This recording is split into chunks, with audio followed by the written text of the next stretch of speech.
Hi, everyone. I want to welcome everyone to this meeting of the Town of Poughkeepsie Town Board. I just wanted to let you know that board member Stephone wrote to say that he was in a car accident. He's okay, but he's coming on he'll be a little bit late. He sends his apologies, but he asked us to go ahead and proceed.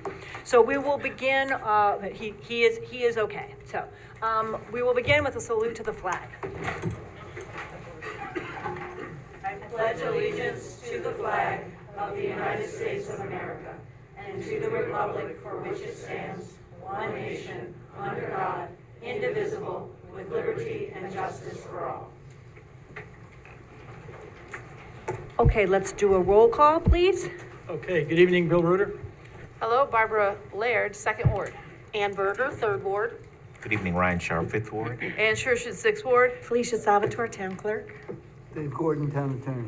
Rebecca Edwards, Town Supervisor. I just wanted to make a couple of quick announcements and then talk about the order this evening. First of all, school is in session this week, so I just want to urge everybody to please drive carefully and watch out for school buses and for families as everybody gets started. The colleges are also back in session, which has produced some challenges of different kinds in different parts of the town. And I just wanted to say that I have heard compliments on the town police and the promptness and professionalism with which they've responded to different needs in different parts of town, and to express appreciation for that, the dedication of everyone who's done a tremendous job. Also wanted to yes, thank you.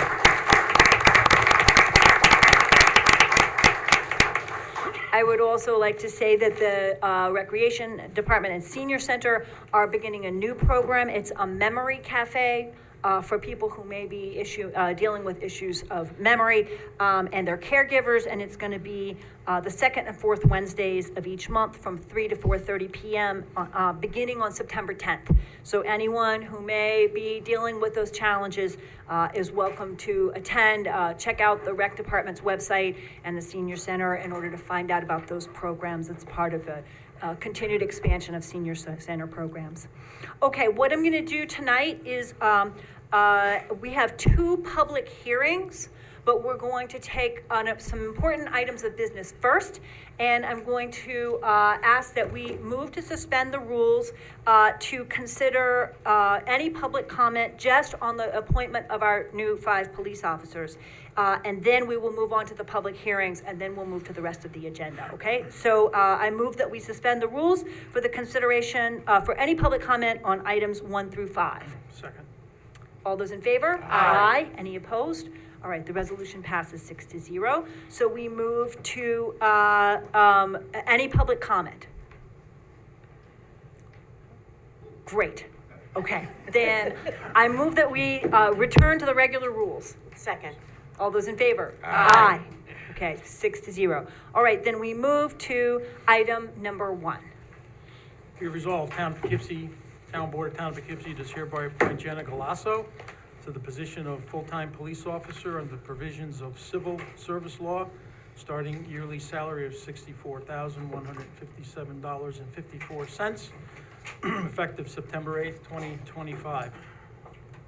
Which appointment shall be subject to a probationary period as described by the rules for the classified civil service of Dutchess County, in effect as of the date of this resolution, and be it further resolved that the supervisor has authorized to execute and file all documentation required by the Dutchess County Department of Human Resources in connection with this appointment. So moved. Second. Okay, any discussion? Welcome to Officer Galasso. All in favor? Aye. Any opposed? Resolution carries 7-0. Welcome. Thank you.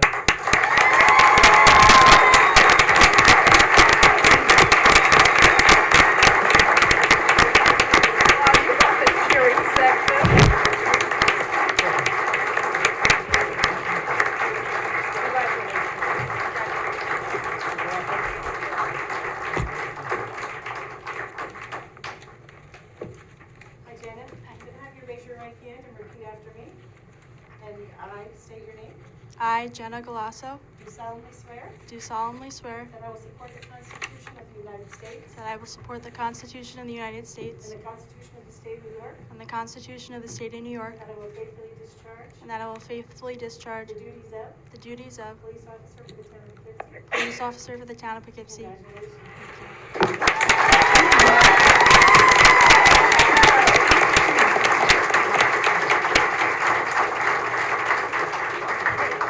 Resolution number 2.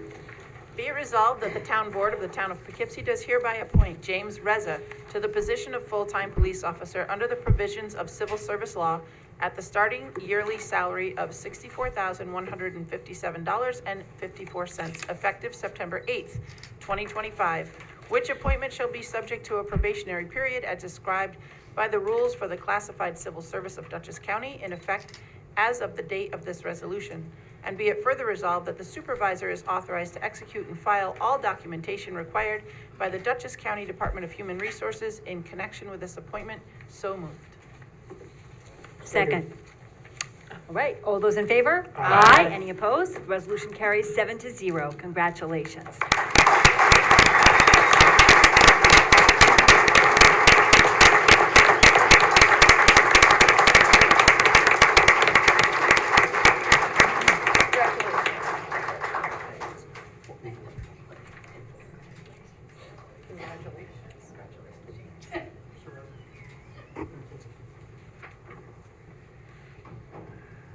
Raise your right hand, James, and repeat after me. I, James Michael Reza, Do solemnly swear do solemnly swear that I will support the Constitution of the United States that I will support the Constitution of the United States and the Constitution of the State of New York, and the Constitution of the State of New York, and that I will faithfully discharge and that I will faithfully discharge the duties of the duties of police officer for the town of Poughkeepsie police officer for the town of Poughkeepsie according to the best of my ability. according to the best of my ability. Thank you.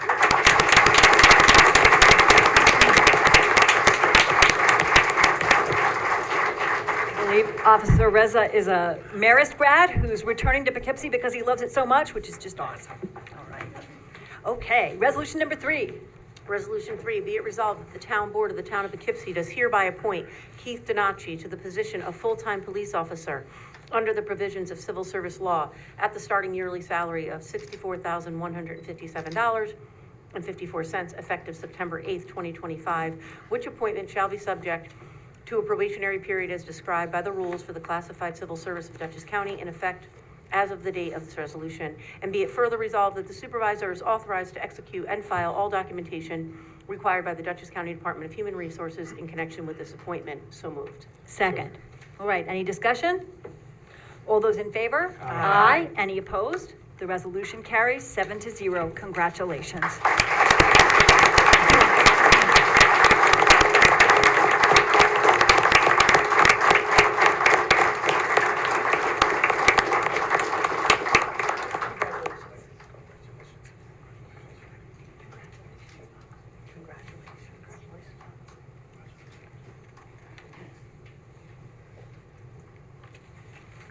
Just raise your right hand and state your name.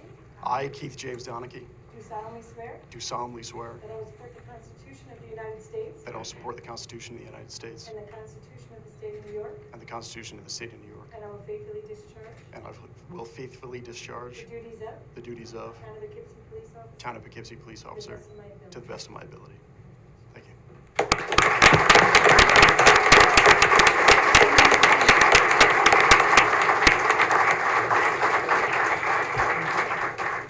Resolution number 4. Be it resolved, the Town Board, Town of Poughkeepsie does hereby appoint Michael Menziello to the position of full-time police officer under the provisions of civil service law at the starting yearly salary of $64,154.54, effective September 8th, 2025, which appointment shall be subject to probationary period as described by the rules for reclassified civil service of Dutchess County in effect as the date of this resolution, and be it further resolved that the supervisor is authorized to execute and file all documentation required by the Dutchess County Department of Human Resources in connection with this appointment. So moved. Okay, second. All those in favor? Aye. Any opposed? The resolution carries 7-0. Congratulations.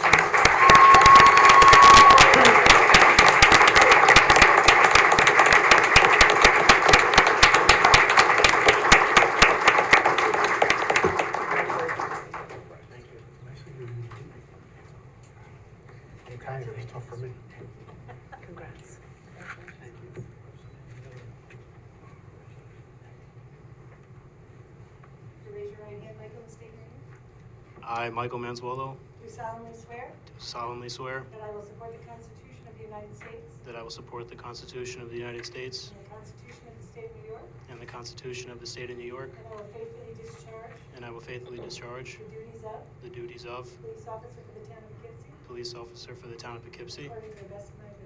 according to the best of my ability.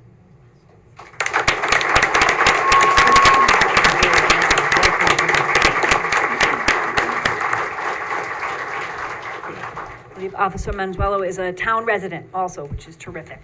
All right, resolution number 5. Be it resolved that the town board of the town of Poughkeepsie does hereby appoint Evan Rosenfield to the position of full-time police officer under the provisions of civil service law at the starting yearly salary of $64,157.54, effective September 8th, 2025, which appointment shall be subject to a probationary period as described by the rules for the classified civil service of Dutchess County in effect as of the date of this resolution. Be it further resolved that the supervisor is authorized to execute and file all documentation required by the Dutchess County Department of Human Resources in connection with this appointment. So moved. Second? All right, any discussion? All those in favor? Aye. Any opposed? The resolution carries 7-0. Congratulations.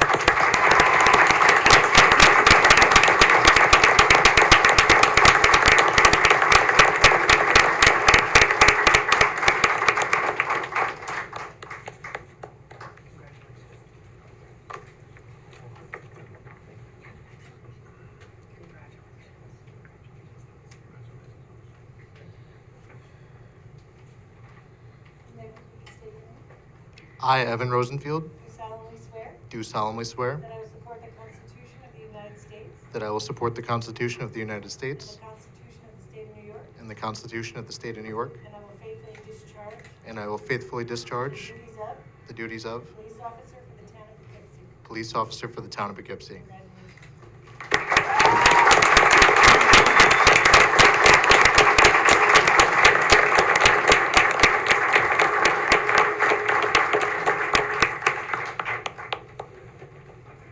Thank you very much. I believe this literally fills our ranks in the town police department. We are now nearly full again, and congratulations to all the officers. Thank you very much. Just take a minute. Sure you did. I thought I had nailed it. Yeah, I'm still.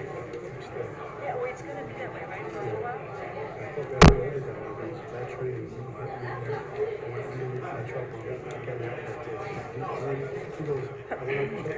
Goodness gracious.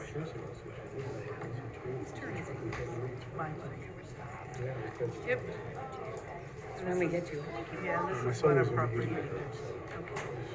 Good. And I'm gonna skip over the reading. Tell you the secret is the Still back.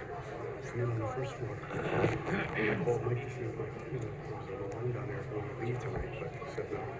Okay, so what we're going to do now is we have 2 public hearings. We will open each of those public hearings to hear public comment, both in the room and online, for anyone who wants to speak for up to 3 minutes.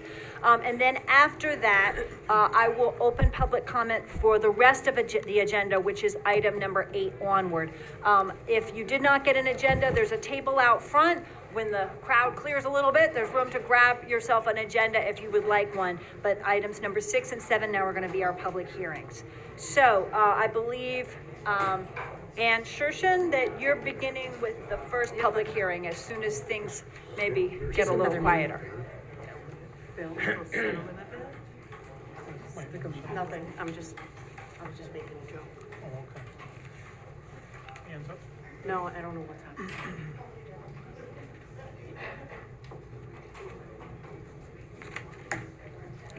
All Okay, right. this first public hearing is about property maintenance issue. Yes, 187 North Grand Avenue, and all legal notices have been published in the Poughkeepsie Journal, and certified mail with return receipt was sent to the owner of the property.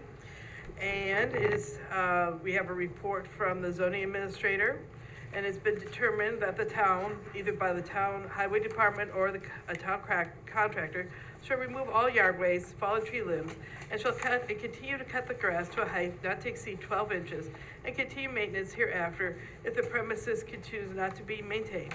And the cost of this is going to be added onto their property tax bill. So moved. Second. Okay, So actually, you wanted to open the public hearing before we actually did that part. Yeah. right, we need to do, we're open up to see whether there's anyone who would like to speak, You so. moved it and Ann seconded opening the public. Right, so, yeah, so we have, so the public hearing is moved. If there's anyone who would like to speak about the zoning issue that Ann has described. Seeing no one in the room and seeing no one online, I move to close the public hearing. Second. All those in favor? Aye. Any opposed? All right, the resolution carries 7-0. And And, I'd like to make the motion, basically what I had said before. okay. Second.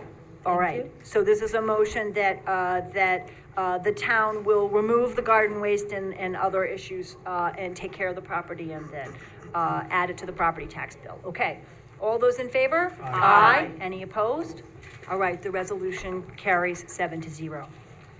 Okay, then our second public hearing this evening, is to adopt a local law amending Chapter 210 zoning to establish regulations for battery storage energy systems. And the first thing we're going to do is open the public hearing on this law. So moved. Second. Okay, all those in favor? Aye. Any opposed? All right, the resolution carries 7-0, so the public hearing is open. Just to review a couple of points, we have had a moratorium in place for a while and have used that period to do research on large-scale battery energy storage systems in particular, although there are all sizes of these going from What's going on with Tesla the handouts? power What's happening walls. here? And there's someone who wanted to speak who's giving a handout. Is that- Attorney, is that acceptable? That he's giving a handout? Uh-huh. Unless it's disruptive. I mean, it appears Right. disruptive. I think that I've never there's seen not it even happen. disrupted. Actually, I think we've seen it happen before, but we've had since I've people been on give handouts, but in any case. So we did research and conducted a couple of workshops, in particular ESRG, which is a company that is firefighters in the New York City area. And the second time they came up with this was as part of a workshop for the Dutchess County Mayors and Supervisors Association, which was held in May. And I know a number of people from planning and zoning in the town, as well as a number of board members, as well as fire chiefs, were there at that training. At this point, there is no specific large-scale battery energy storage system project proposed in the town of Poughkeepsie. As I wrote in a supervisor newsletter and wrote to the board last week, there was such a proposal from Key Capture Energy. They informed the town about 2 weeks ago when we inquired that they have withdrawn that from their preliminary approach to the zoning. I think it was before the ZBA, because they were unable to reach an intertie agreement with Central Hudson. So we are proposing this code in the absence of any specific projects being proposed at this time in the town. Okay? So public hearing is open. What we usually do is start with the folks who are in the room and then move to the people who are on Zoom in whatever order people would like to come forward. Is there anyone who would like to speak? Yes, go right ahead. Welcome.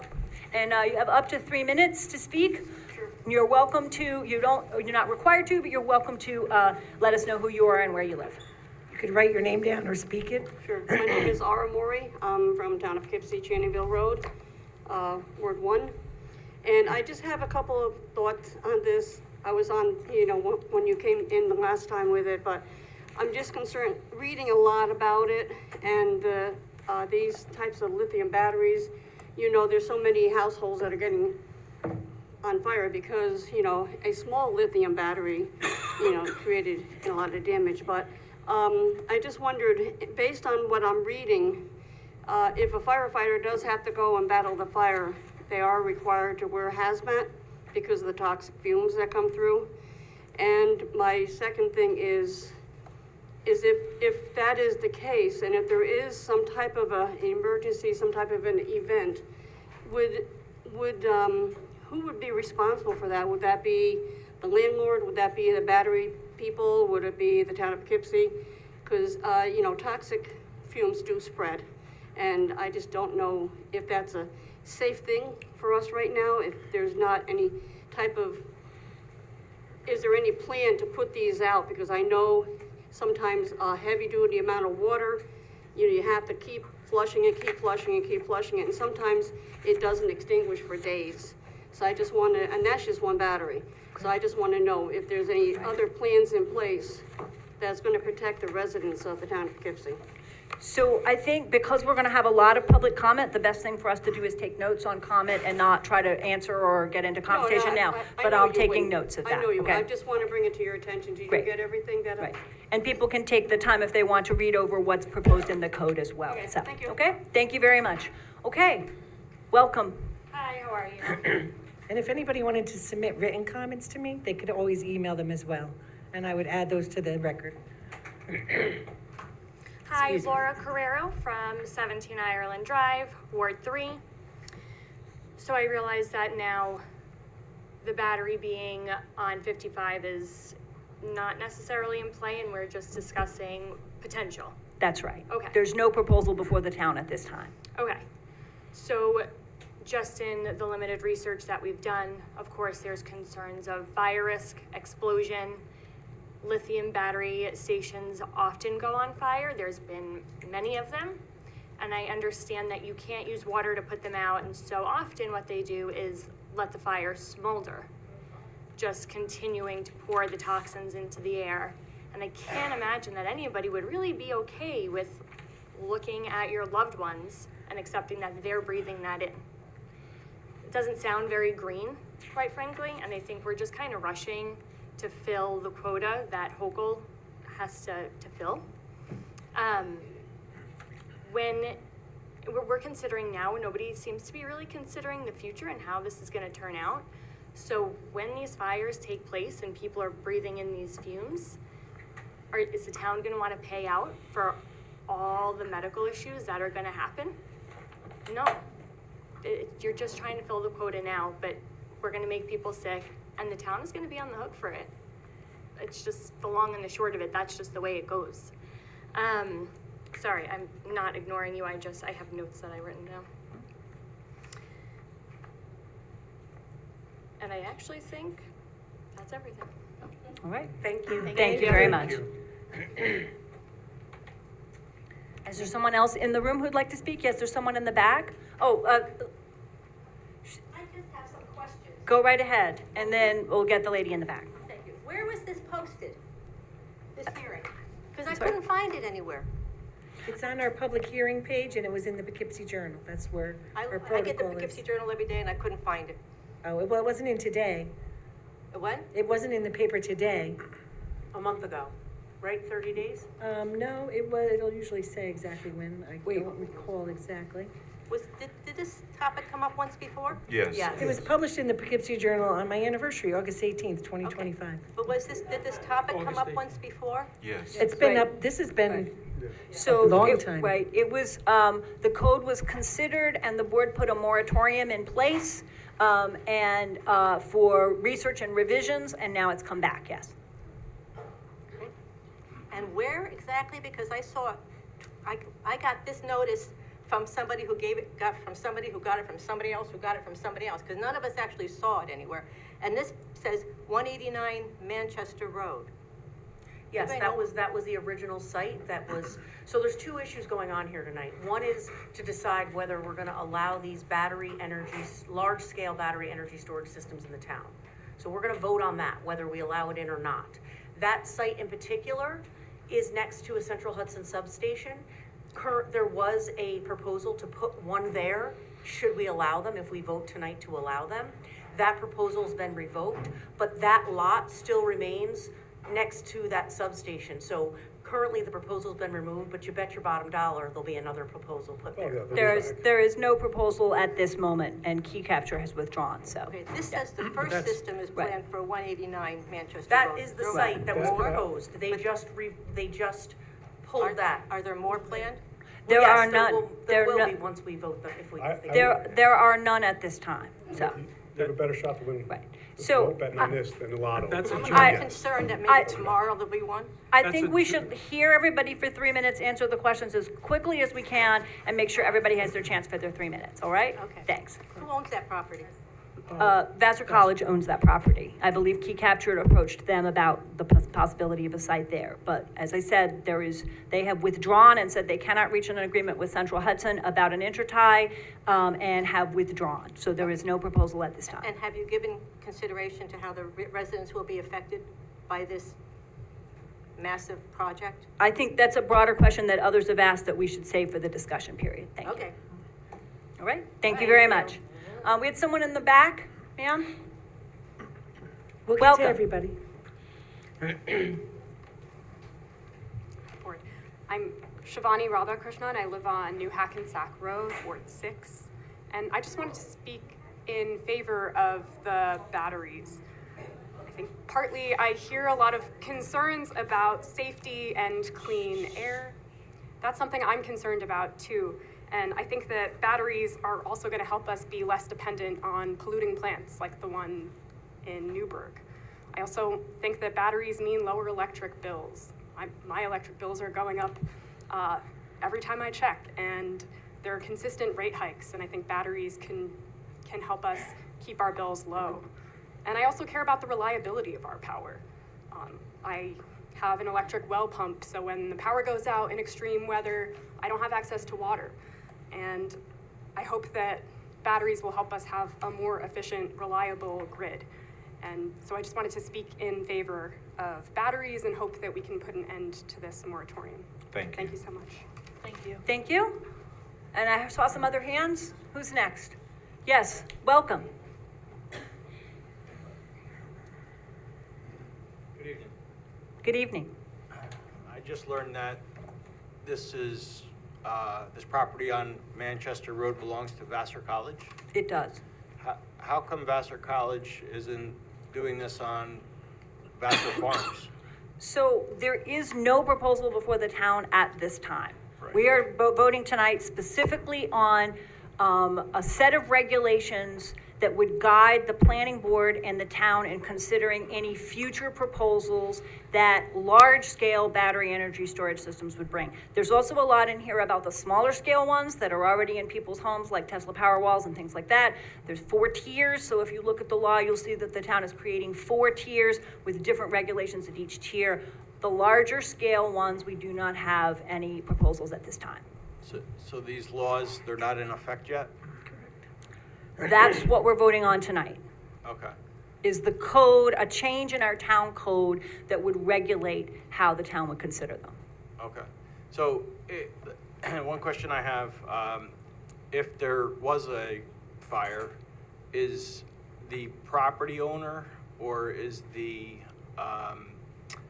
battery owner responsible for the cost of fighting this fire? Or is the town going to pick up the tab for that? So if you read through the proposed code, there's a lot in there about the battery storage operator being responsible for training, costs, decommissioning, and a number of other things. So I'd suggest you look through what we're proposing for tonight. Well, I've looked through it, and it does not say they're going to pay 100% of any fire apparatus manpower issues. So it is not what Supervisor's trying to portray it to be. Whatever district is in, and it could be Arlington, it could be Fairview, and we have mutual aid, so guess what? It's going to be on the backs of the residents who are going to be paying for the damages of these. So let's put in our list of questions, the question of what the potential cost might be of any fires. How's that? I'm sorry, I'm sensing a lack of transparency. I'm hearing something from Mr. Safone and something separate.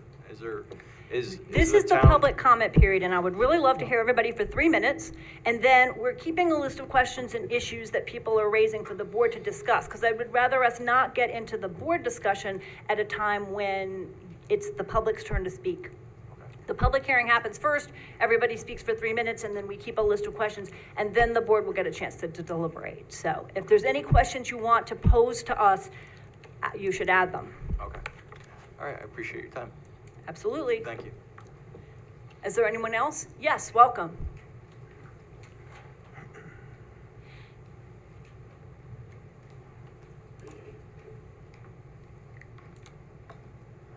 Nancy Marine from Dublin Lane in the Ireland Estates. When you propose this code, will there be measurements from the battery station to the nearest elementary school?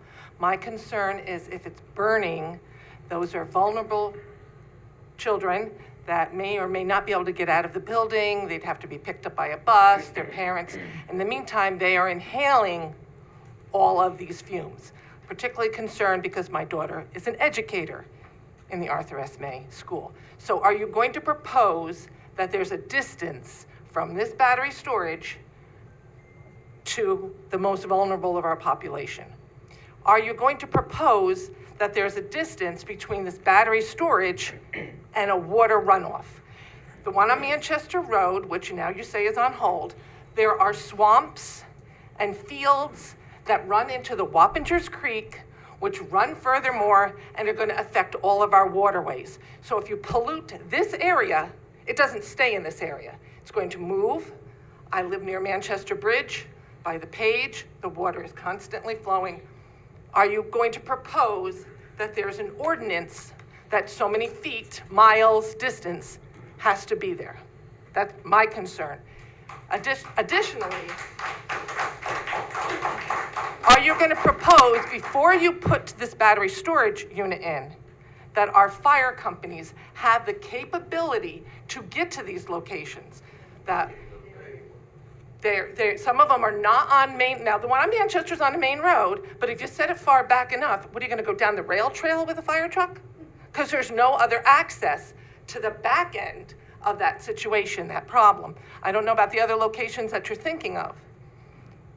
Are you have in your proposal how you're going to compensate the firemen that are exposed to these chemicals? My dad was a fireman, and so this is a big concern to me. When he would go into a fire, what was he breathing? Was there asbestos? Are you thinking, if there's a lawsuit and you have all these nice young, lovely young new fire policemen, how are you going to compensate for their life if they're get chemical, like 9/11? We didn't know, we ran into it, we'd help take the building down. 20 years later, they all have cancer, and our government's really not helping as much as they should be. So these are things you gotta think about before you make a code, because what is it going to affect? Not just Vassar getting money, or not just Vassar reaping the benefits. The property value of my house plummets, because who wants to buy a house next to that? I live off the rail trail. I can walk from my house to the rail trail. We walk nightly down the trail, look at the birds and the bees. I don't want to be looking at a pile of pollution, and now I cannot walk on that rail trail. We paid a lot of money to put that rail trail in. And I don't know where the other sites are, but I'm sure they're in neighborhoods where there are schools and families they've invested all their money in their home. So it's about 3.5 minutes. Thank you. Thank you. Are there other folks who would like to speak in the room? Yes, I see someone in the back. This gentleman's waiting to stand. Oh, sorry, I'll Sir, get to you him can come next. sit down. You're welcome to sit if you'd like. Did you want to go ahead first? The gentleman in the back is inviting you to go first. Thanks. Welcome.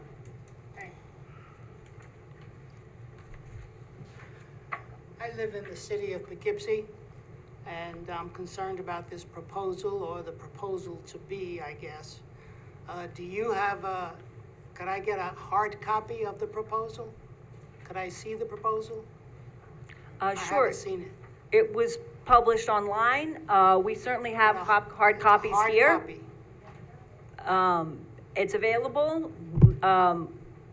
It's been available in the clerk's office. I think that was part of the pub posting in the Poughkeepsie Journal. It's If not one of a the board propo- members, It's not a proposal for a certain site, it's for a town code. I will go make you a copy if you'd like one. I would like a copy, Okay, yes, okay. please. all right. So it's proposed code revisions.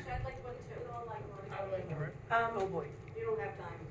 They're all online. They're right if you go to town of Poughkeepsie. Yeah, but then we But- we need a Section? printer, and we need a printer. It's quite extensive, it's a lot of pages. If, Yeah. And if we are in a Felicia, meeting, if I mean- Felicia wouldn't mind making 3 or 4 copies that people could share around, that would be probably the And best you solution. could Thank charge you. it to Vassar anyway, they're the ones that are gonna profit by it, right? Just the law, not Is Vassar gonna profit by this? I'm keeping a list of questions that we can address, but Okay. I'm just taking All each right. person's 3 minutes So of then- comments. So then Vassar could go for the cost of a hard copy for everybody that wants one. Okay?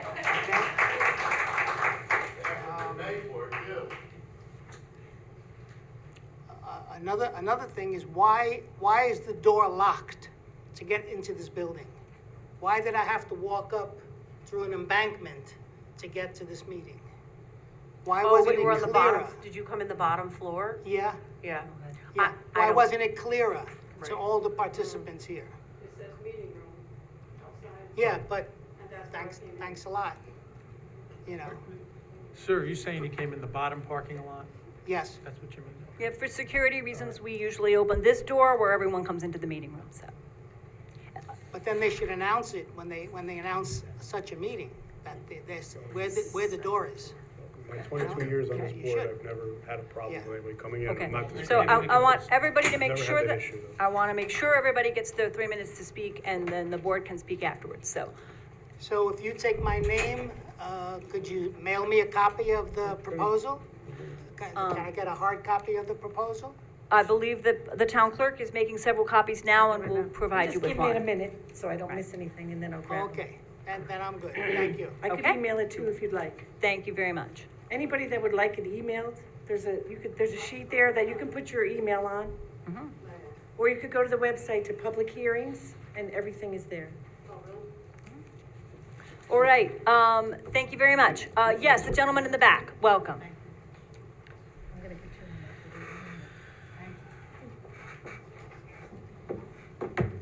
Does this microphone work too? It does. Okay. So, hello everyone. My name is Feza Oktay. I'm in the 6th Ward. I like clean air. I don't like air pollution.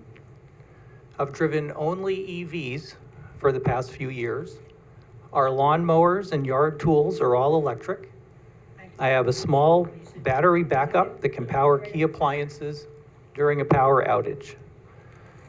BESS is an alternative to the gas-fired power plants that produce air pollution.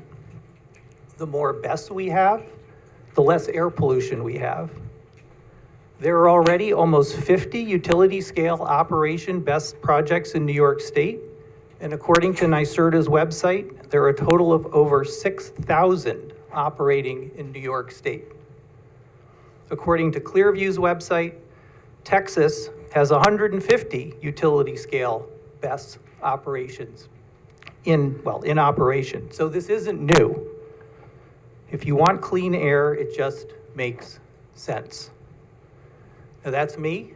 I'm also a member of the Town of Poughkeepsie Climate Smart Task Force, and the chair of the task force, who couldn't be here tonight, asked me to share with you that the task force supports BESS in the Town of Poughkeepsie. Thank you. Thank you very much. All right, yes, the gentleman here who's raising his hand? Welcome. Hi, good evening, everybody. Good evening. Hi, my name's Joe Clark. I live down in the First Ward on Jordan Street. I was here at a meeting about a year ago when this was originally proposed. And there was expert after expert, fire safety, electrical safety, hazmat guys, environmental guys, and everybody talked about the safety of all of this. And safety is what concerns me. I was a safety expert for the MTA. And if I would look at this plan, I would say no. Where is all of this coming from? Who's going to pay for all of this? I'd like to know who's going to pay for all of this, and then who is going to be responsible if anything happens. NYFD. I got 4 brothers that are all in FDNY. When they have a fire with one of these batteries, they let it burn out because you cannot extinguish it. There's no foam, there's never enough water. It was on the news the other night, a fireman very bravely carried a motorcycle that was run on batteries that was in flames, and he threw it out a door so they could put out the fire in the house. I have a friend who goes trailer parking, trailer camping, like, he's got a mobile home. He says, when there's a fire, one of those mobile homes, one of their battery backup systems, you lose everything. And then you also have to worry about a forest fire. There's just too many safety issues at hand here. I'd like to know who's going to address them. What guaranteed, certified, USDA pure safety expert is going to put his stamp on this? Is anybody here a safety expert on any of this stuff? Then why are we even voting on it? That doesn't make a bit of sense. I think that's enough to say. Thank you. Have a good day. You too. Thanks very much. Yes, there's a gentleman in the back who wanted to speak, and then I'll come to these two ladies here in the second row next. Thank you.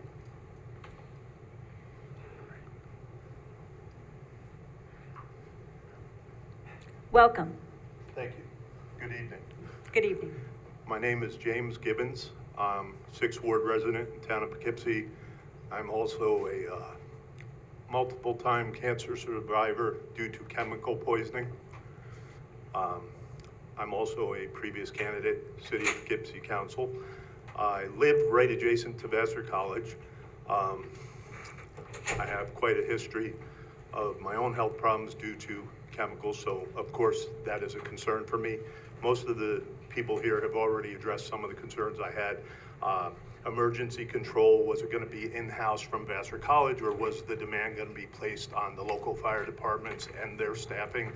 And the pollution factors of the Wapner's Creek, as the one very eloquent lady said it very well, the Wapner's Creek being nearby and the wetlands. So what type of containment systems are going to be used? Is it a single containment, dual containment, not just for fires, but seepage? Because being a longtime IBM worker in East Fishkill, some of the containment systems we were told would withhold some of the chemicals, did not. And most of the chemicals we worked with at that time, we were told were safe. So most of the concerns addressed here are just also concerns of mine. I tend to be a very wordy individual sometimes, but I'm going to yield my time to the next person out of courtesy. But I just want to express my same concerns for the well-being of the community and who's going to be having that demand of manpower and cost placed upon them. Is it going to be just in-house at Vassar or our local firemen? Thank you. Thank you very much. Yes, ma'am. Good evening. Welcome. Hi. My name is Susan Stevens, and I live at Vassar View Road. I'm a Vassar alum and a Vassar retiree. I have an interesting relationship with the college. So it didn't surprise me when I saw that the project was proposed on Vassar land, and I'm actually relieved that it's been withdrawn. But I just want to clarify something, and that is that for the people who are supporting the proposal or the zoning changes, this does not eliminate the need for fossil fuel. So if Central Hudson, if they're tying into Central Hudson, a lot of the excess power that's being produced that we're not using during non-peak hours would be stored in the battery system. So it's a fallacy to say that this is pushing green energy forward. Some of it may be green energy from upstate, from solar farms, but not all of it is. So I think that until, I don't know, I think there are other ways to deal with power issues in terms of storing energy. For example, using potential energy to store energy that's being overproduced at times when we're not using it. But I just wanted to make that clear because I know there's a machine, a commercial machine behind pushing this, and there's also a green agenda, but you have to understand that it's not completely green. So that's all I wanted to say. Thank you. Yeah. Thank you very much. Thank you. Yes, ma'am. Would you like to come forward? Good evening. Welcome. Thank you. My name is Kathy Paluzzi. Thank you for answering my email the other day. You're very I live welcome. on Vassar View Road. I'm very concerned about this project if it goes through.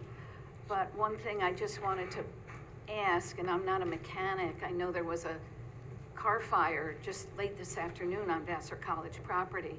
And I wonder if that had to do with a battery. I don't know. And I don't know if anyone here knows, but I don't know that cars just spontaneously catch on fire. And we see that with batteries. So I'm just bringing that to your attention, you know, with one more thing with Vassar College. Thank you. Thank you. Anyone else? Yes, there's someone in the back. Yes, welcome.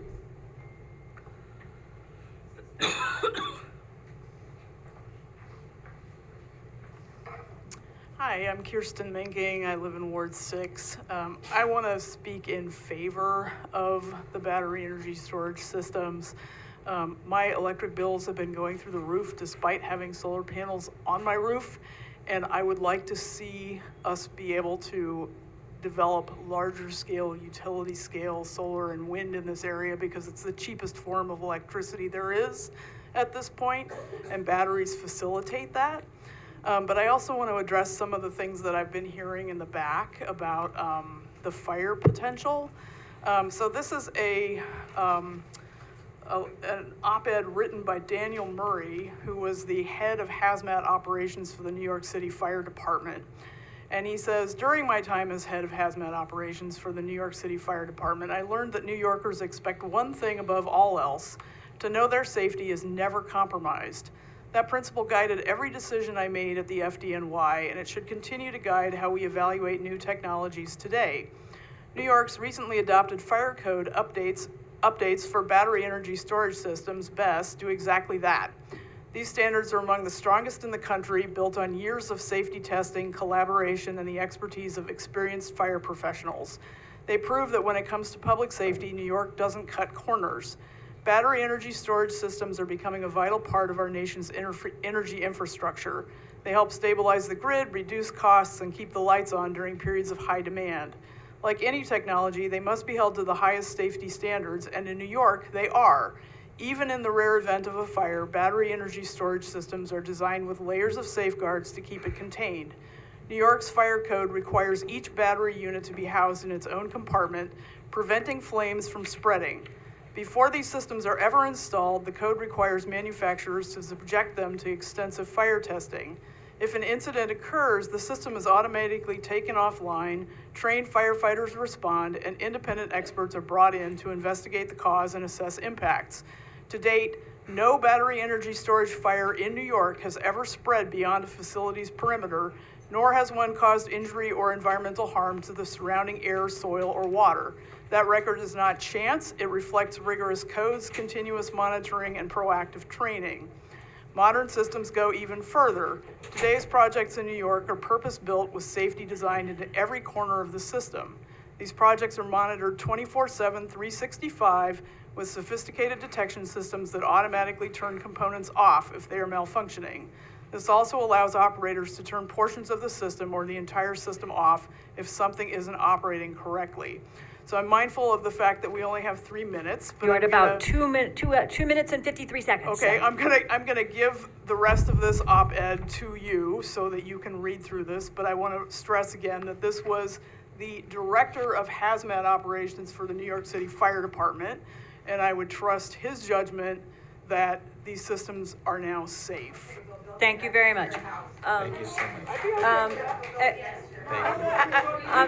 Everyone, stop, please. Stop. Everyone gets This your was 3 minutes. published August 23rd of 2025. Okay. Whoever is not in the room who hasn't spoken yet and would like a turn, please raise your hand. Yes. And then there was someone whose hands up was in the back too. Good evening. Welcome.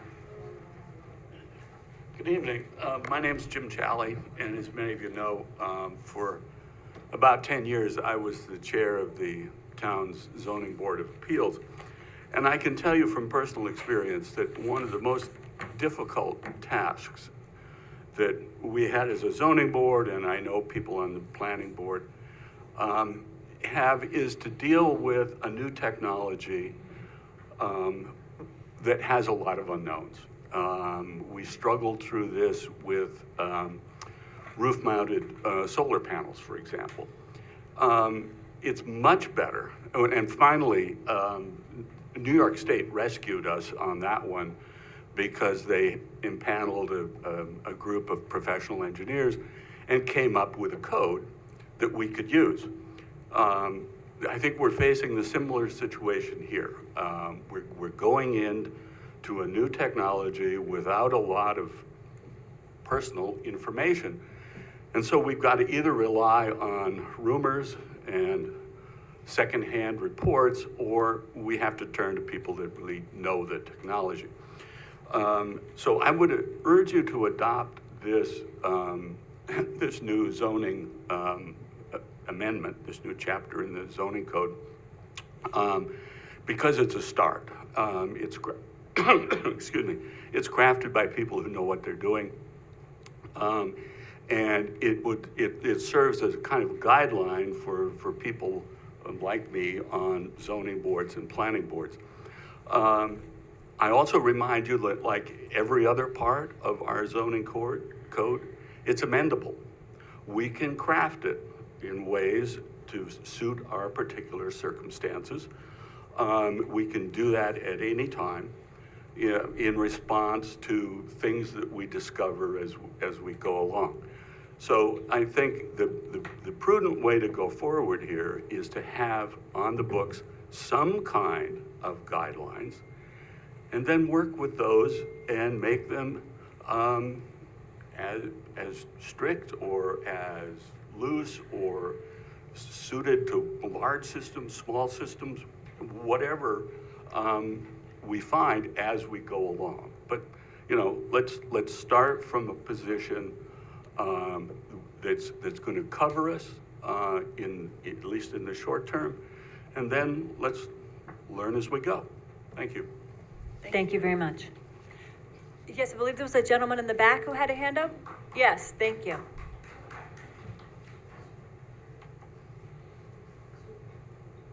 Good evening, welcome.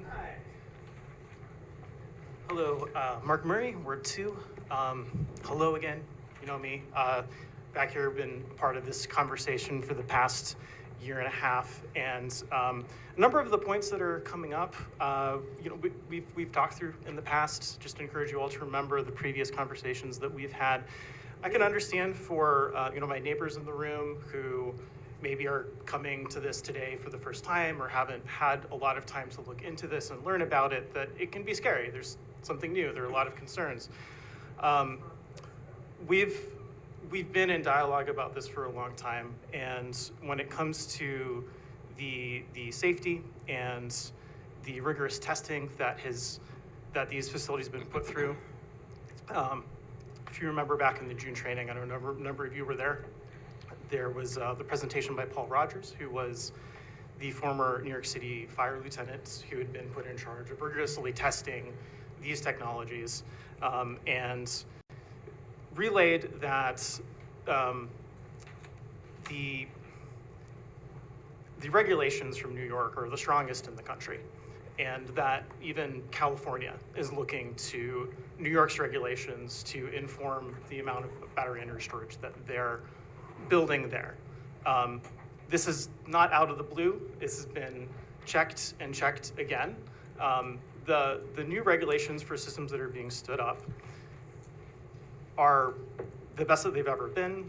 The facilities that have been continuing to catch fire, they're older, from past regulations that can't be produced anymore, so we wouldn't be facing those same challenges. And there's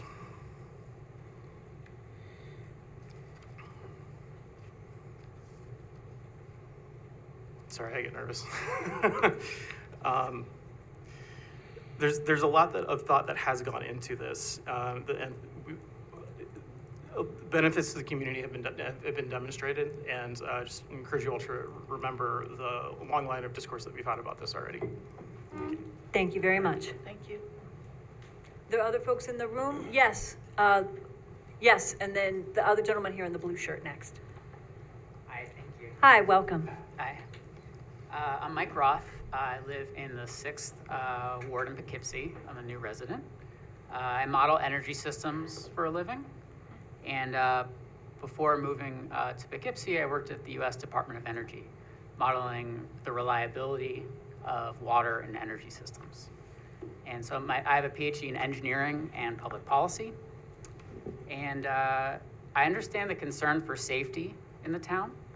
And with any new infrastructure, I think it's really important to consider the safety, the costs of any new technology. And I really appreciate that my town council reps have carried out their due diligence on the safety of battery storage for me and my neighbors.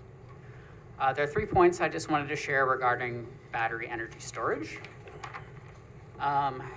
As many people have mentioned, due to better design and safety codes, especially in the state of New York, the failure rate of battery energy storage systems has plummeted. And so the newest version of the battery energy storage systems that are coming on, that are commercialized, are much, much safer than they were even 5 years ago. The second thing that I wanted to share is that I'm concerned without battery energy storage at all, without zoning laws that at least allow us to consider batteries as an option moving ahead, that it really could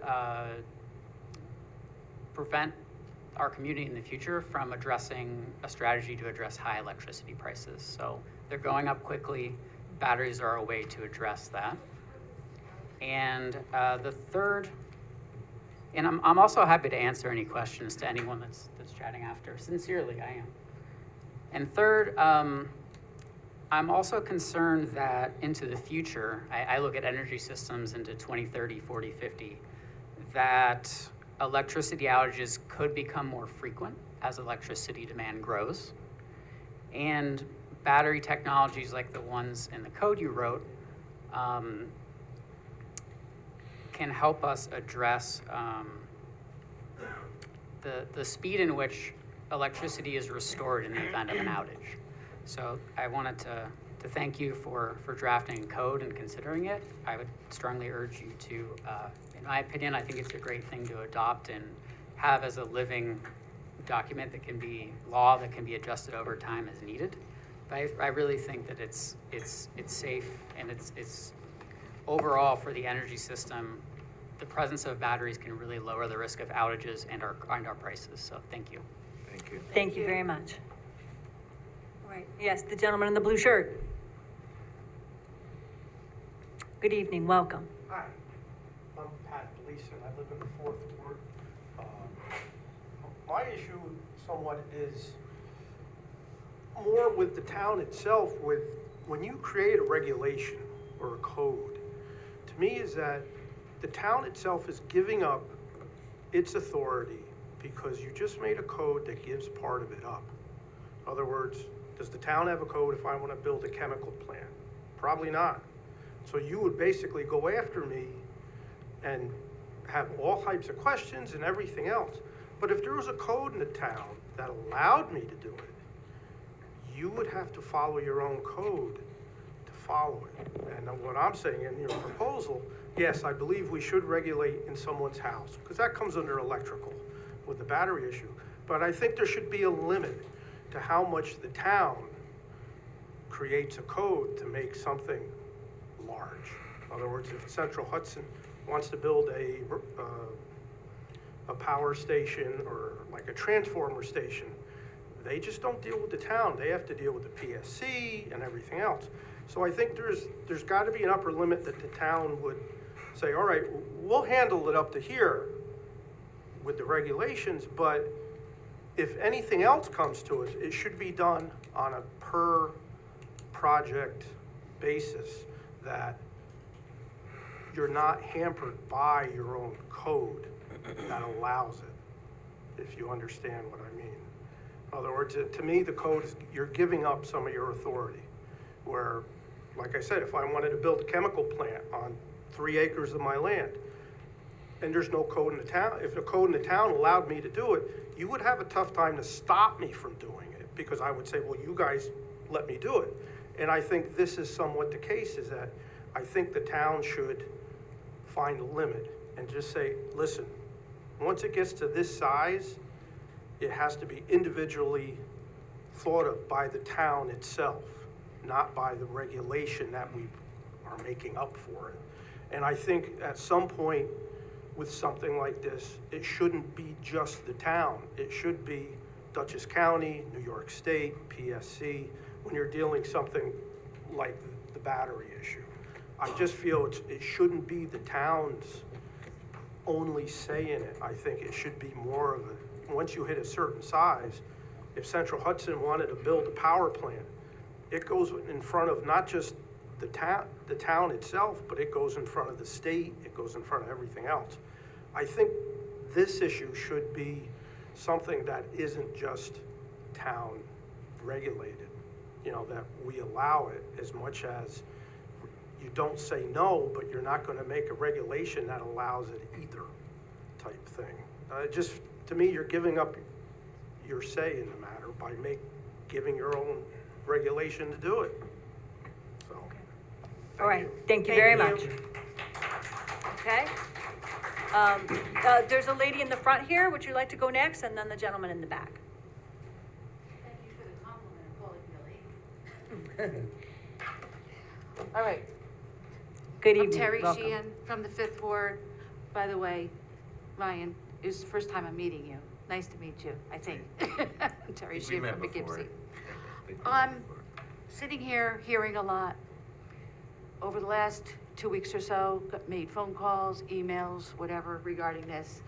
I'm against the project, mostly because of the original location, because it was a very small lot. And somebody had suggested, why not Vassar Farms? It's on a 500-acre lot. It's 500 acres. This way it won't affect anybody, but it's still in the town of Poughkeepsie. So then I thought, listening to everybody here regarding firefighters' equipment, married to a firefighter, since retired, the horror stories, you know, and hearing about the old Duso chemical in city of Poughkeepsie. All right, I know it was a while ago. They didn't have the equipment that they have now, but still, the horror stories, and it affected firefighters that are dealing with cancer and other ailments from that. My question is, why don't you, instead of the town of Poughkeepsie being, is the town of Poughkeepsie, by the way, the first municipality in the county to do this? Or have other municipalities done a facility like this? I don't know. A number of other Okay. municipalities came with us to the training Okay. in May and are considering this That's as my well. first question. Second is, I'm going to try to make a long story short, but years ago, I worked for a former county executive who was Bill Steinhaus.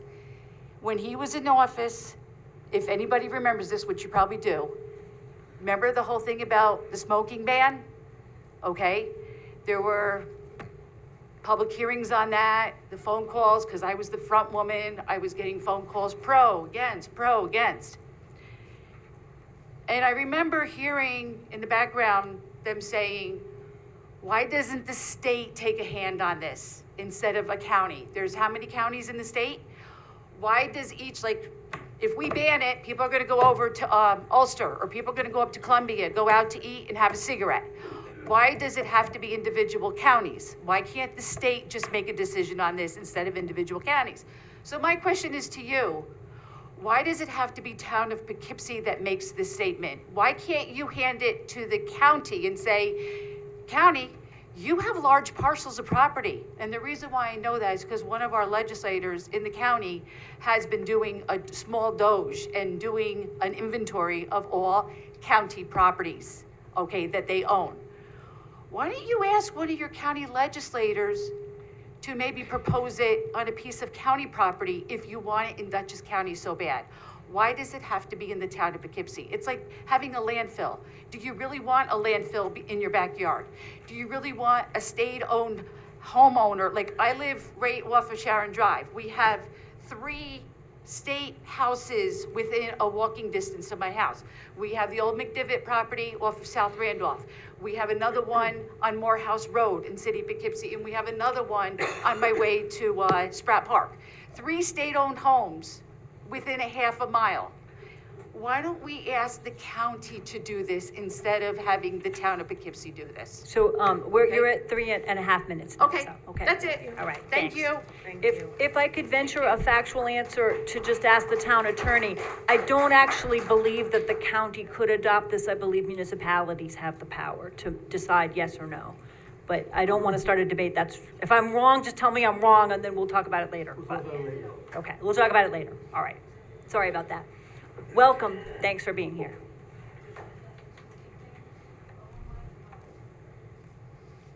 Good evening. My name is Mark Courtney, a resident of the First Ward of the town of Poughkeepsie. I'm a licensed professional engineer, and I have experience in electrical grid projects at many locations across the United States.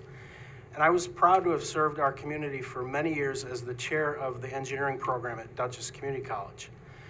I'm speaking again this evening in favor of lifting the town's temporary moratorium on battery storage systems and passing the new code. One of the reasons stated for the moratorium was the need to understand safety of these systems. I'd like to review some of the data that we have with regard to battery system safety and to compare that safety record against that of other electrical systems that we routinely take for granted these days and don't question at all. For example, we might start by noting that in a recent annual reporting period, there were over 12,000 fires in everyday commercial buildings nationwide that were attributed to either an electrical failure or some kind of electrical equipment malfunction. In comparison, in that same reporting period, there were 6 battery storage events compared to 12,000. We might also remind ourselves that battery safety has advanced, as other people have noted, by leaps and bounds in just the past few years. We've seen some stories in the news of battery system fires, sometimes very prominently in the news. But these have almost always involved some kind of an outdated system design that would not meet the current design codes and simply could not be built today. As you know, one example, earlier designs compared to today's designs are now compartmentalized. Okay, so batteries are not tightly packed together in a single space, but they're housed in multiple battery modules. They're physically isolated from one another in separate fireproof containers. If we have a problem in one battery component, it'll be isolated to that single component, and it won't affect the other components. It won't spread. The latest system designs also incorporate greatly improved materials systems, so this significantly reduces the danger of a fire, and it also drastically reduces the chances of having any fire at all. In fact, over the past 6 years, while the number of battery storage systems nationwide has increased by 250 times, the number of fire cases has dropped by 98%. Let me repeat that. 250 times more battery systems, 98% less fires. In summary, to me, the latest state-of-the-art systems now represent about the same level of hazard as, say, a commercial building fire, okay? But we don't stop building new commercial buildings because we fear that they might catch on fire. We're at about 3.25 minutes. Okay. For all of these reasons, I think that the town can adopt the new battery storage system codes in a safe and responsible manner. Thank you for your time. Thank you very much. All right. All right. There's a lady in the back who would like to speak. Welcome. And there may be someone else back there I didn't see. Welcome. Thank you. So, as your constituents, you are protecting us and working for us and trying to do the right thing for us. I have 2 selfish requests for you moving forward. One is, if there were to be one of these battery storage units built near my home, will you guarantee that my property value will not decrease at all? My second request is, will my Central Hudson bill benefit and go down and decrease because one of these is built near my home? Those are my two requests as one of your constituents. Thank you for your time. Thank you. Yes, the gentleman in the back.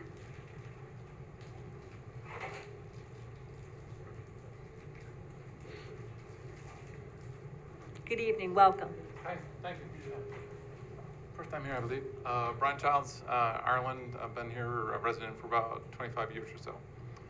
So first time meeting everybody here. Thanks for your time.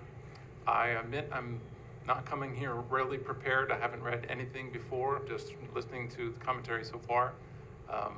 So if I was to try and boil it down, just from my own personal point of view, it boils down to risk, like health risk, financial risk, and business proposition. The thing that concerns me the most is the health risk. I haven't been convinced by any of the comments so far, because so far they're saying, well, it's safe, it's safer. There is no kind of context that location can considerably increase that risk. And the original proposal was going to put this really close to residential properties, really close to water, relatively close to a school, and relatively close to a lot of different things that seemed like if there were an accident, then the damages would be much greater. So I think there has to be context. I really like the idea that this be put at least a county level, because then you could find a better property to further reduce the risk. The other part of the business part, is there actually going to be any kind of chance, it seemed very nebulous, of whether there's any kind of reduction in electrical costs to anyone involved? Who is to benefit from any of this? And then with that proposal, I guess, their assertions on the nature of the health safety and just the overall very negligible chance of an accident or how things might go in your worst case scenario. If the proposal coming to the town, if we're saying, well, we're not going to require any of these business proposals to take on the damages, well, then they're not really sure they're reducing the risk either.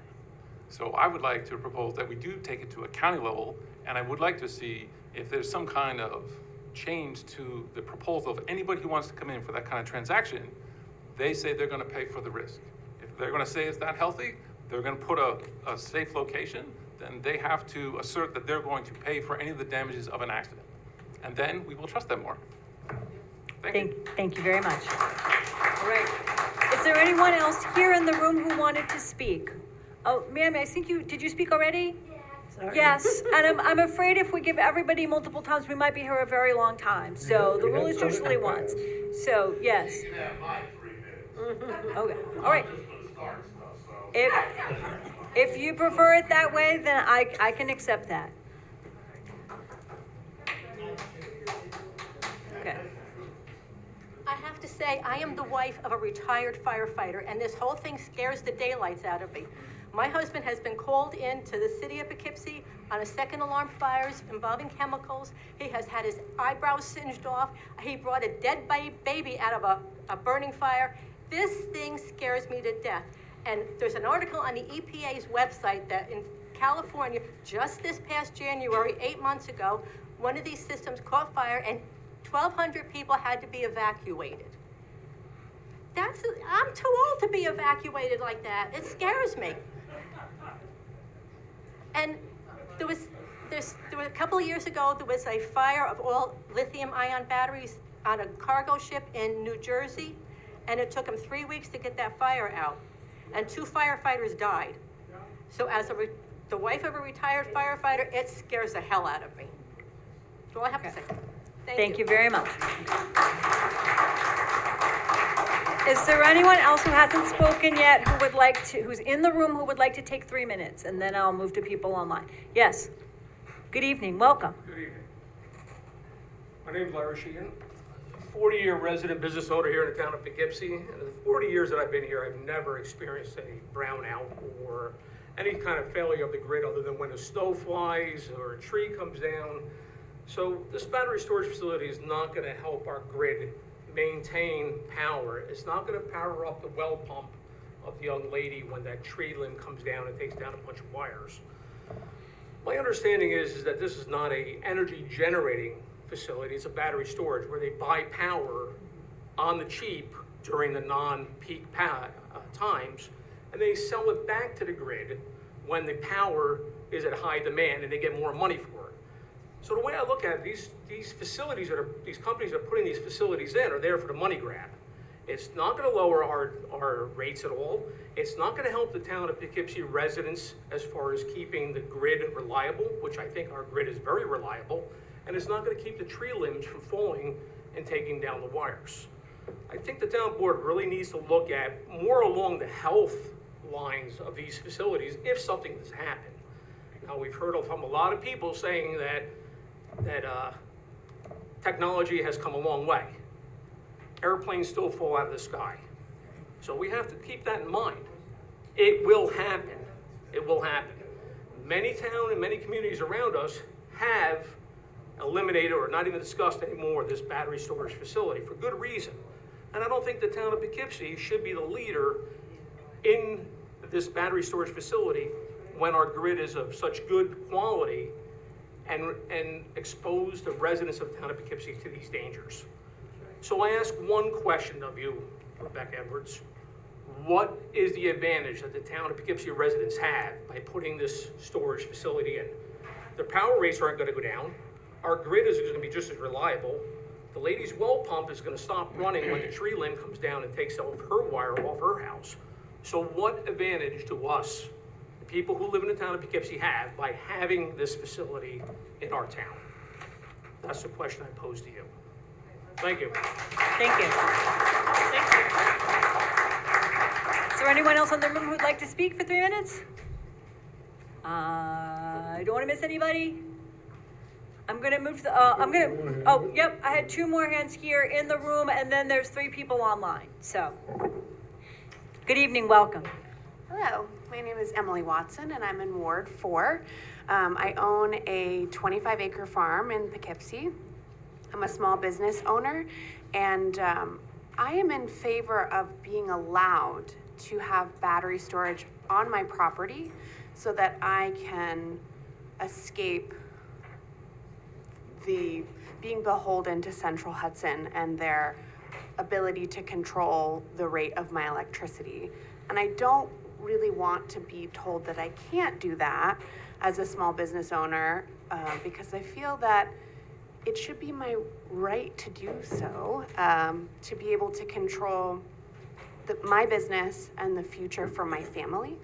I do understand the concern of having a large facility built within somebody's neighborhood and that being very unfavorable to people, and I hear you and I understand, and I think that people should have the right to be able to choose whether or not that's in their neighborhood.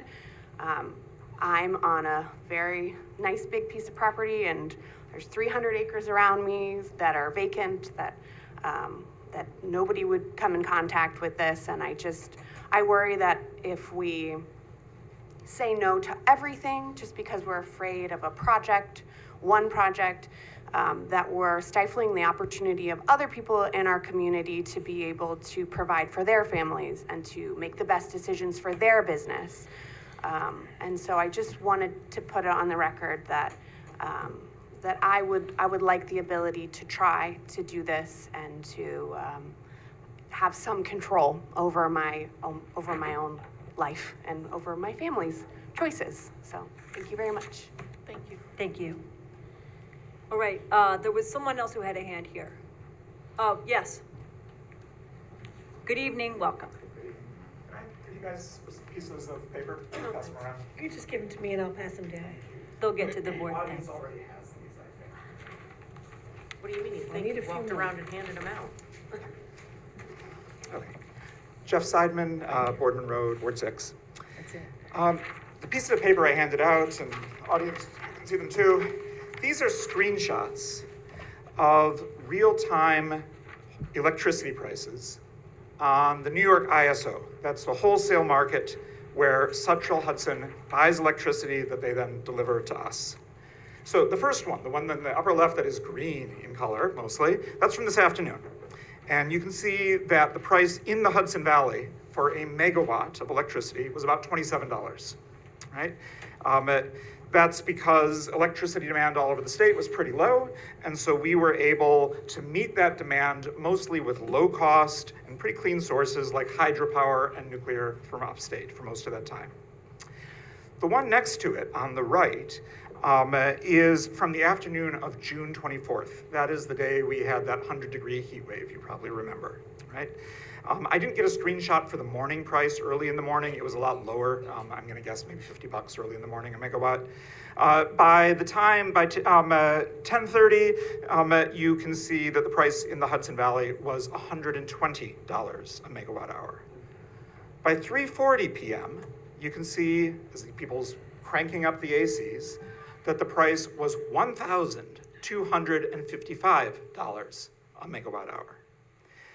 And by 5:57 p.m., the price in the Hudson Valley for us was $2,522. In Long Island, it was $7,000 a megawatt hour. It's going to take a while for that price spike to make its way into our bills, but it will. And people will feel it, and it will hurt. It will be hard for people. Even with those prices, the grid operator reported in a report a couple of weeks after the fact that the grid was on the edge of brownouts and blackouts in multiple locations up and down the state, right? And when it's 100 degrees out, those brownouts or blackouts are dangerous to people, especially to the elderly, right? The reason it was so expensive, right? Demand was going up and up and up. And so you start by putting on your cheapest sources of electricity and then the next highest up and the next highest up. And by the end of the day, we were paying hospitals to turn on their backup diesel generators and feed that back into the grid, which is tremendously, crazy expensive, as shown in these prices. Batteries solve these problems. That's what they're for, both the reliability and the price breaks. You're at about 3 minutes. So. Okay. They soak up power when it's cheap, and then they release it when demand peaks so prices don't spike. And that's exactly what's happened in Texas. In Texas, 2 years ago, they were having price spikes like we just had. And they have responded to economic signals, and they have installed thousands of megawatts of batteries. And their price spikes are tamed, even as they've had more and more days of extreme heat and extreme cold, which strain the grid. And their grid reliability is way better than it was. Fewer blackouts. You're at 3.5 minutes, so, all right? We can be innovative like Texas, and we should. Thank you. Okay, all right. Could we ask if there's anyone else who hasn't spoken yet who would like to speak for 3 minutes? I don't see anybody else in the room, so I'm gonna turn to the 3 people who are online, 4. Doreen Tignanelli, welcome, Doreen. Okay, thank you. So, for months now, I've been talking about the cost to taxpayers in a fire district if there is a fire and large amounts of overtime are needed.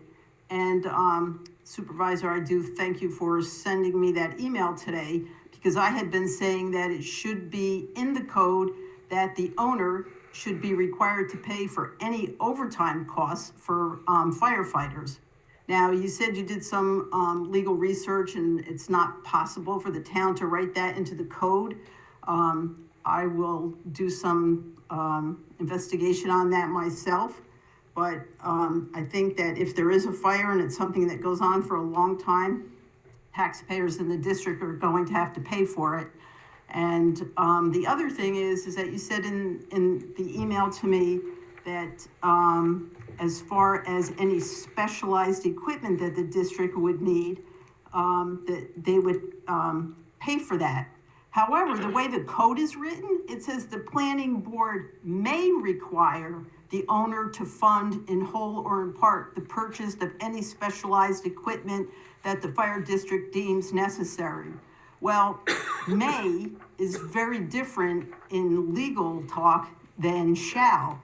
And may basically means it's discretionary, that they may do it, versus shall, which is, a legal obligation. So I think the code needs to be changed to say that if a fire district determines that specialized equipment is necessary at a site, then it should be mandatory that that owner pay for such equipment, and it shouldn't be passed on to fire district taxpayers.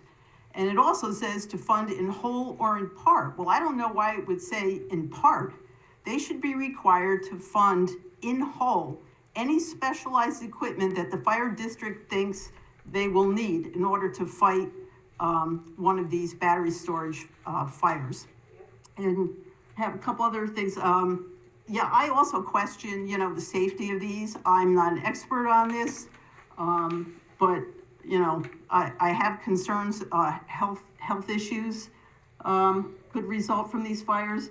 And also, I have to say, when Jim Challey said that he was head of the ZBA and these laws are needed and that laws can be amended and this is a good start. Well, I was on the town's Conservation Advisory Commission in 2007 when the comprehensive plan at that time was passed, and the Conservation Advisory Commission wanted stronger wetlands ordinance, and we were told, well, this is a start, this comprehensive plan, we can't do that right now, but we'll be strengthening the wetlands ordinance on its own. Well, that was 2007, and now this is 2025, and the wetlands ordinance has not been strengthened. And also for the person on the Climate Smart Committee who says that he doesn't like air pollution, well, then I suggest that they should look into the county incinerator and see what can be done about that, because that is spewing toxic mercury, arsenic, chromium. There's no continuous monitoring of that. So, Doreen, you're at about 3.5 minutes, all right? Okay. If you want to find a way to wrap up, thank you. Yep, I'd like to see the change made from may to shall, and that it should be required to fund it in whole. Thank you. Thank you very much. I'd be happy to put you in touch with the legal department about the right, what can be put in code and what the purview of the planning board is, but I could give you some more follow-up if you'd like. Thank you very much. Alex Cuesta, welcome. How's it going? Alex Cuesta, Ward 2. I want to start off by first, a little concerned at times, Supervisor Edwards, with the tenor of the meeting. As you have some individuals that are coming up with concerns and questions and maybe aren't as knowledgeable. There have been times where it seems to have gotten contentious from your side. So I hope that in the future, when individuals come up to you with concerns, that it could be handled in a little bit of a better manner. So I want to go on with some of the things that I heard today, where we're hearing a lot of, what if the energy goes away? What if the grid goes down? What if the energy goes away? But that's very much a fear-mongering tactic. We're hearing a lot about the battery storage systems, and now they're advanced, and they're trying to complicate things. But in the end, all of this is very simple. We're trying to push this technology that is called green with the battery storage. And we've seen in areas wherever we go more green around the country, that is where the brownouts and the blackouts happen. That's where the planned brownouts, the planned blackouts, are where these places where they go to adopt these quote unquote reliable energy sources. So it is a fallacy that bringing in these batteries will help to make us a more solid grid. Because one of the main things that we need to remember is we're looking at these battery storage facilities as if they're new technology. Lithium-ion batteries are not a new technology. They have been around for decades upon decades. We know what they can and can't do at this point. It's not going to bring prices down. It is not going to make things safer or better. We had a gentleman talk about how there's 250 more facilities. Well, there's 820 facilities now around the country. That means that when he started, there were about three of them. So we're still working on knowing exactly how this is going to work out and how these battery storage systems are safe or are they used. And to come in and say, well, because regulations are better. Well, I could imagine the same people arguing for these battery storage systems before were also talking about how great their regulations were. So regulations from the government can only go so far. I echo many other people when they talk about the safety of our firefighters, of our other constituents around, because if the firefighters are not equipped with the proper equipment, with the proper safety material, then you're putting them at risk for something that is unnecessary. Also going on to this, when you look at the batteries, where are they gonna go when they're done? We know for a fact lithium-ion batteries are not recyclable. It is not safe to continue to put these somewhere where they just sit in the ground, and what are they gonna do?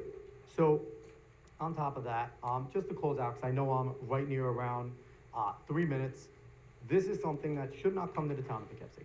A battery storage system will not bring our prices down. It is not safer. It is not even a green technology. Mining cobalt and lithium are incredibly intensive around the world. Just because it doesn't go on in America and we don't see it, doesn't mean that it is a green and safe thing. It is a crazy pollutant, and if we were serious about clean energy, then we would be looking to go more towards a nuclear source. It's about So 3.5 minutes now, all right? Appreciate it, thank you. Thank you. All right, I believe it's Brian's iPhone next. Welcome.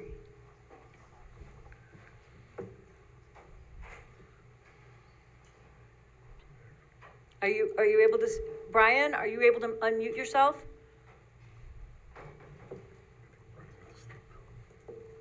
We can come back to him if he doesn't come up. Yeah, let's, Brian, we're gonna try to go to the next speaker and come back to you in just a second, all right? If you can unmute yourself, we can give you your turn next. I have, then, M.A. Cunningham, welcome. Hi, can you hear me okay? Yes, we can.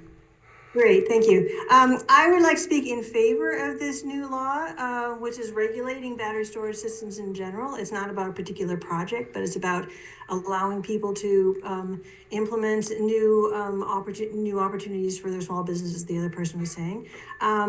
I am also concerned in these conversations that we're getting ourselves in a twist about the novelty of this. I think that we're not as concerned about 100 other risky things that we're familiar with, like leaking gas stations in our wetlands and our watersheds, about oil furnace pollution in our houses, and all those other risks we face. A number of people tonight have voiced instances of the rail trail, but remember that when the rail trail itself went in, a lot of neighbors and homeowners protested it, that it would destroy their property values by bringing in all manner of strange people in the neighborhood. Things that are new are scary, and I get that. But I want to keep that clear. That's part of the conversation. I also want to point out that not all batteries are the same, just like not all drivers are the same. Some teenage drivers are really dangerous and shouldn't be on the road. Does that mean we should ban all drivers? Cheap hoverboard batteries are dangerous. Does that mean that we should ban all batteries? No, I don't think it does. For those of us who've been watching this process for a year and a half, we know that safety has been at the center of this whole moratorium from the start, and I really appreciate the diligence of the town board and consultants in figuring these issues out. I want to point out that New York firefighters have endorsed the state's new fire codes, and this code works within those rules. And I trust the firefighters and the others who've looked at current data and looked at current situation and looked at current laws and have closely studied these issues. And I think that their unbiased expertise is really important, and I think it's reliable. And finally, like a lot of you, I'm concerned about the rising cost of energy. Battery storage does lower our bills by reducing those peaks. Those peak prices really have a big impact on our cost. Also, by reducing the need to build out new power lines, because you can even out the distribution of power over time. So it can stabilize our energy supplies at peak hours and our energy prices as well. So I think the storage system will help us use our resources more efficiently, and I think it'll save us all money down the road, as well as making our whole system better. So I hope the board will vote in favor of this new local law. I think that the law gives us new opportunities and will help us move in a planned and orderly way toward a better, more updated energy supply. Thank you. Thank you very much. Okay, we have M.A.R. Kane, is that right? In my glasses. Mark M.C. Is next. Welcome. Hello, can you hear me? Yes, we can. Welcome. Okay, thank you. Yes, I just wanted to comment on the woman who brought up the conversation about the fires happening in multiple BESS locations. They've caught national attention in recent months. On May 15th in 2024, a fire involving nearly 15,000 lithium batteries burned for almost 2 weeks with periodic flare-ups. In January of this year, in Moss Landing, California, Vista Energy BESS fire burned for days, requiring EPA air monitoring for hydrogen fluoride, which is a high toxic gas produced by lithium battery fires.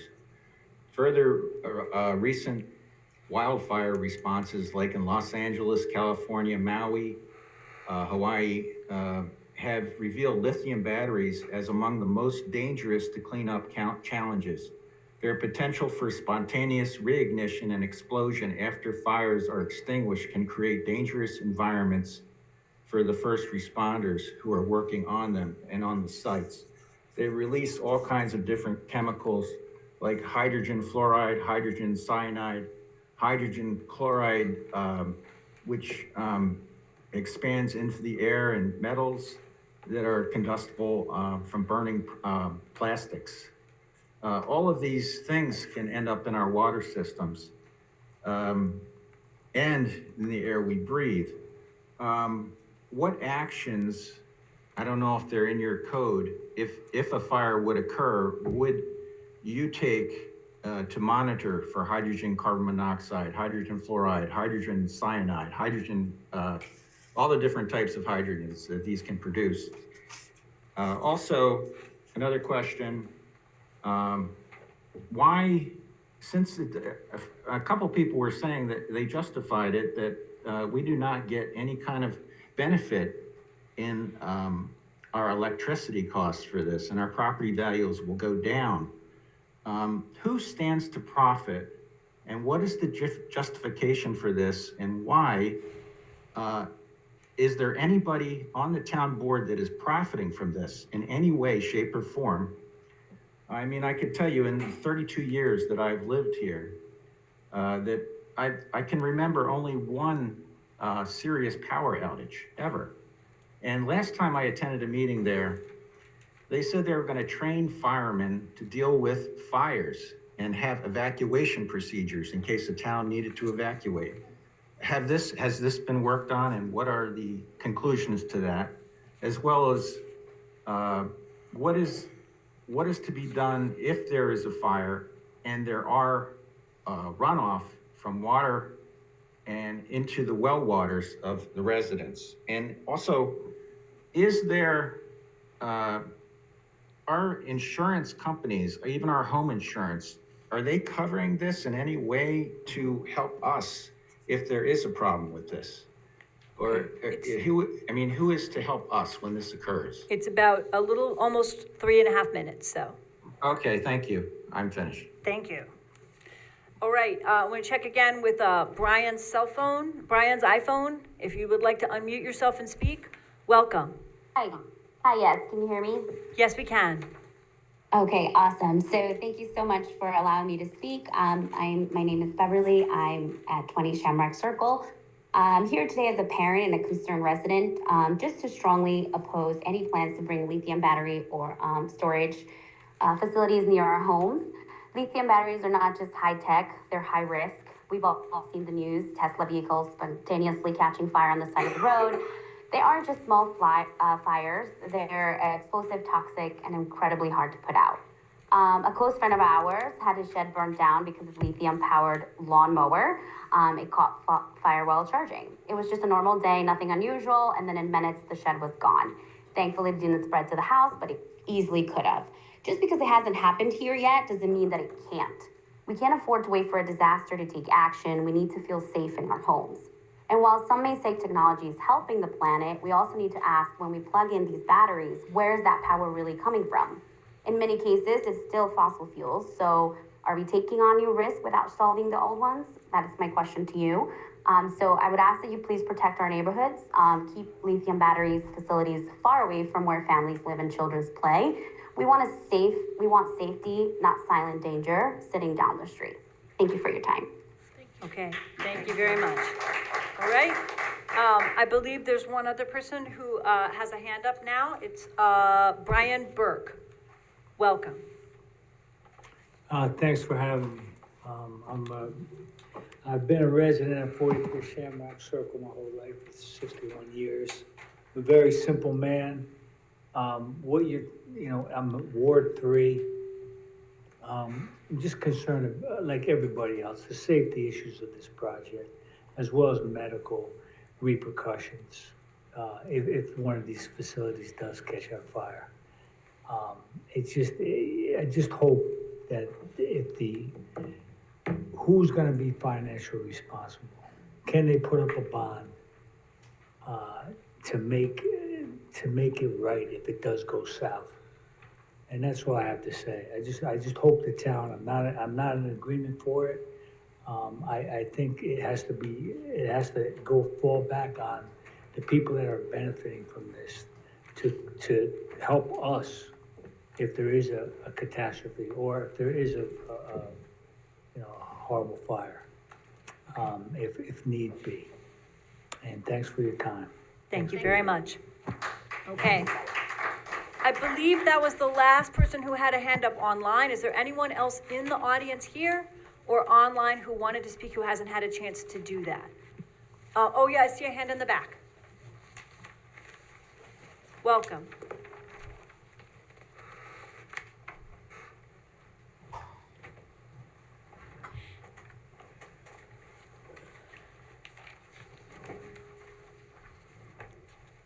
Sorry, it took me a bit to get out from there.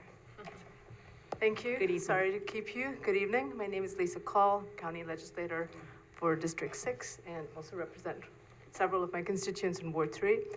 And I want to start by saying that I really acknowledge all that my constituents are saying here in terms of safety. I think safety is incredibly important. And I have to also say that currently we have lithium-ion batteries going on fire every single day in the county because we burn them in our incinerator in the town of Poughkeepsie. That does not detract from the safety concerns raised right now. But on the other hand, I think what the town board is trying to do here today is to ensure the safety of residents by creating regulations. And I think from what I'm hearing a lot of people say here today is they're concerned about the safety because of its proximity to their homes. And I'm not sure all the residents would have the same concerns about safety if they felt it was some way far away from their homes or if their property values were not compromised.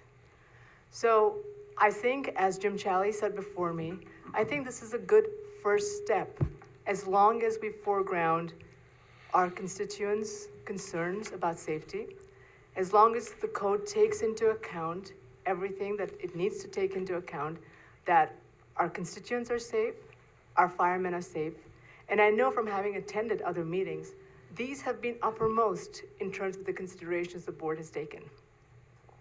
But perhaps we need to, or maybe the board needs to, communicate this better to constituents, that this is a first step, the regulation, as opposed to having nothing in place and anybody coming in here and saying, hey, we want to do something, and then the board reacting to it. And I will also turn, another piece about public safety, and this is something that I have heard often, is when we have power outages, and I know some people here have not experienced them, but for other people, there have been power outages, and if you are somebody who uses a medical device which is connected to power, it is critical that you have continuous access to power. And so in the county, we have been talking about building resiliency centers, which have continuous access to powers. And small-scale battery units can serve as microgrids to power, but provide clean power to a particular center. So as you can make your considerations today, I thank you in advance for taking our constituents, residents, my neighbors, my friends, safety into consideration. But I also applaud you for wanting to ensure that there are regulations over here and that when anybody comes with a proposal to the town of Poughkeepsie, there are certain regulations that they have to meet. Thank you. Thank you. I have a question for Ms. Cole. Are you speaking on behalf of the county? Does the county have a position on this, or are you speaking as a resident? Well, I'm speaking as a resident, but also explaining that I'm a county legislator. As a member of the county's Climate Smart Task Force, I can tell you that when we applied for Climate Smart regulation and we earned silver certification, of which we are very proud, we did include battery storage units as part of it. And we included training on ensuring that we have safe battery storage units in the county as part of the certification process. So I'm asking you, does the county have a position on this, and are you representing that? I am not representing the county right now, but I'm telling you as a member of the task force, I am privy to that information. Okay, thank you. But I would Thanks, highly Ann. recommend that this board consult with the county on this and learn about the county's position on it. And also take into consideration some of the recommendations that have been made by residents over here that perhaps the county take a position on this. There's a reason why the county doesn't, because zoning, of course, is a matter of municipalities. Thank you very much. Okay. Is there anyone else in the room or online who wants to speak? I think that was it. Seeing no further comment, I move to return to regular session. Second. All those in favor? Aye. Any opposed? All right, then we return to regular session by a vote of 7-0, and board members are welcome to speak. Actually, I need to introduce the resolution first, don't I? Be it resolved that the town board, pursuant to a duly noticed public hearing held on September 3rd, does hereby adopt a local law amending Chapter 210 zoning to establish regulations for battery storage energy systems, and be it further resolved that the proposed local law is annexed hereto and incorporated herein as if recited verbatim, and the town board does direct that said local law be spread across the record as if it in fact had been read verbatim, and be it further resolved that the town board has previously declared its intent to act as lead agency under the New York State Environmental Quality Review Act, SEQRA, and does declare said action to be a Type 1 action under SEQRA, and be it further resolved that the town board has reviewed the long environmental assessment form, EAF, prepared by the Director of Municipal Development, and hereby determines that, 1, the adoption of the herein code amendment would not have a significant adverse effect on the environment, and 2, that the supervisor or her designee are authorized to execute parts 2 and 3 of the EAF as drafted, and 3, a draft environmental impact statement will not be required for the reasons set forth in the attached determination of no significance, and 4, a negative declaration is hereby issued. And be it further resolved that a written recommendation was received from the Dutchess County Department of Planning and Development. Do we have a date on that? August 26th. Thank you. Dated August 26, 2025, stating that the proposed code amendment is a matter of local concern. Be it further resolved that a written recommendation dated August 25th, 2025 was received from the Town of Poughkeepsie Planning Board, in which said board conveyed a neutral recommendation to the town board regarding adoption of the herein code amendment. They also suggested some language changes that were incorporated into the draft we have here and to the final proposed code. Be it further resolved that the legal notice of public hearing was posted on August 11th, 2025 and published in the Poughkeepsie Journal on August 18th. And be it further resolved that the town clerk notified the clerks of the surrounding municipalities of the public hearing pursuant to GML 239NN, and be it further resolved that said local law shall take effect immediately upon filing with the Secretary of State. So moved. Second. Okay.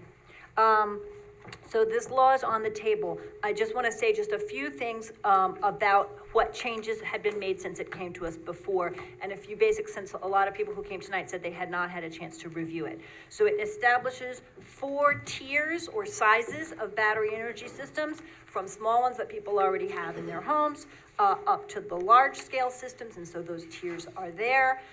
It establishes a definition for those for anyone who proposes to have them in the town.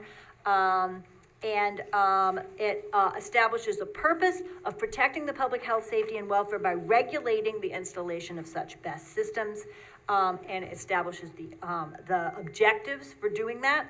I encourage everybody to take a look at that.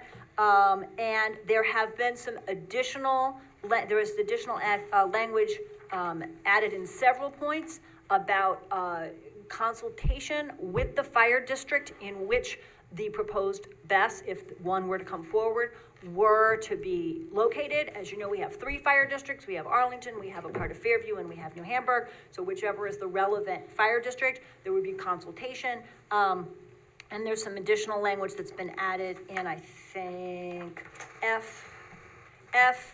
F1B on that, as also on page 11, some additional matters there. The language that the planning board was suggested was added, And there's a decommissioning plan so that if the battery storage system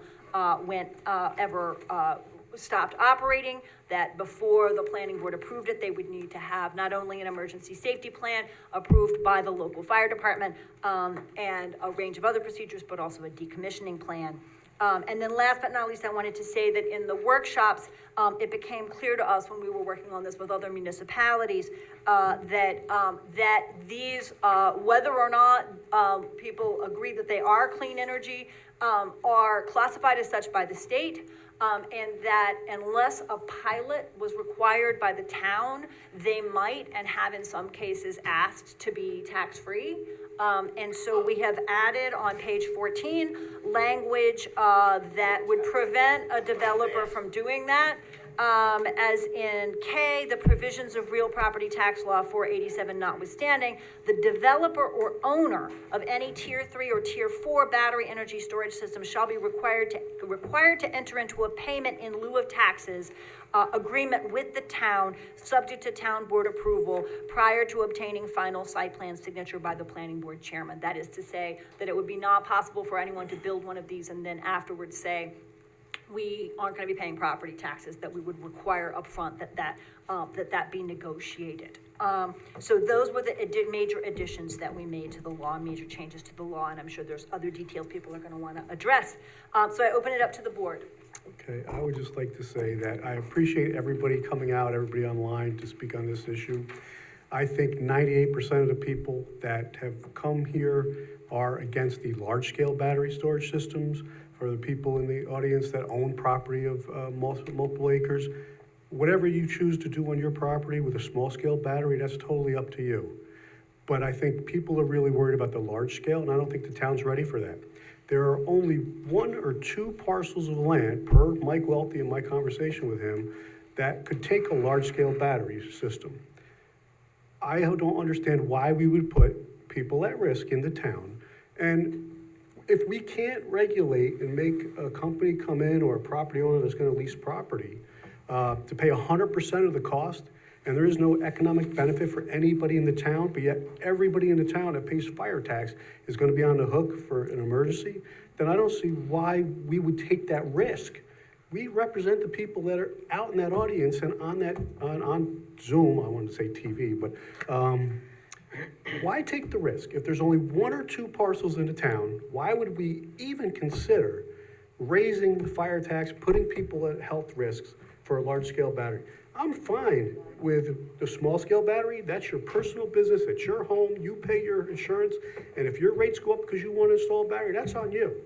But if we let a large-scale battery project come in, we're putting everybody in harm's way. And I will not, for one, vote for it. So I would like to make a minute if you're really pushing to do something, all these comments we should be looking at, not voting on this yes or no, and we should really consider taking out the large-scale battery storage systems. They're not safe. And for the amount of electricity people may save in the future, it's not worth the risk. And I'm for one, I'm not going to put the residents in danger for that and cause them, firemen are going to do what they have to do. They're paid to put out fires. So they're going to do whatever they got to do, and the residents shouldn't have to pick up the tab for that. Other board members want to speak? And other people who want to speak? I guess I'll chime in real quick. I too want to thank everyone for coming.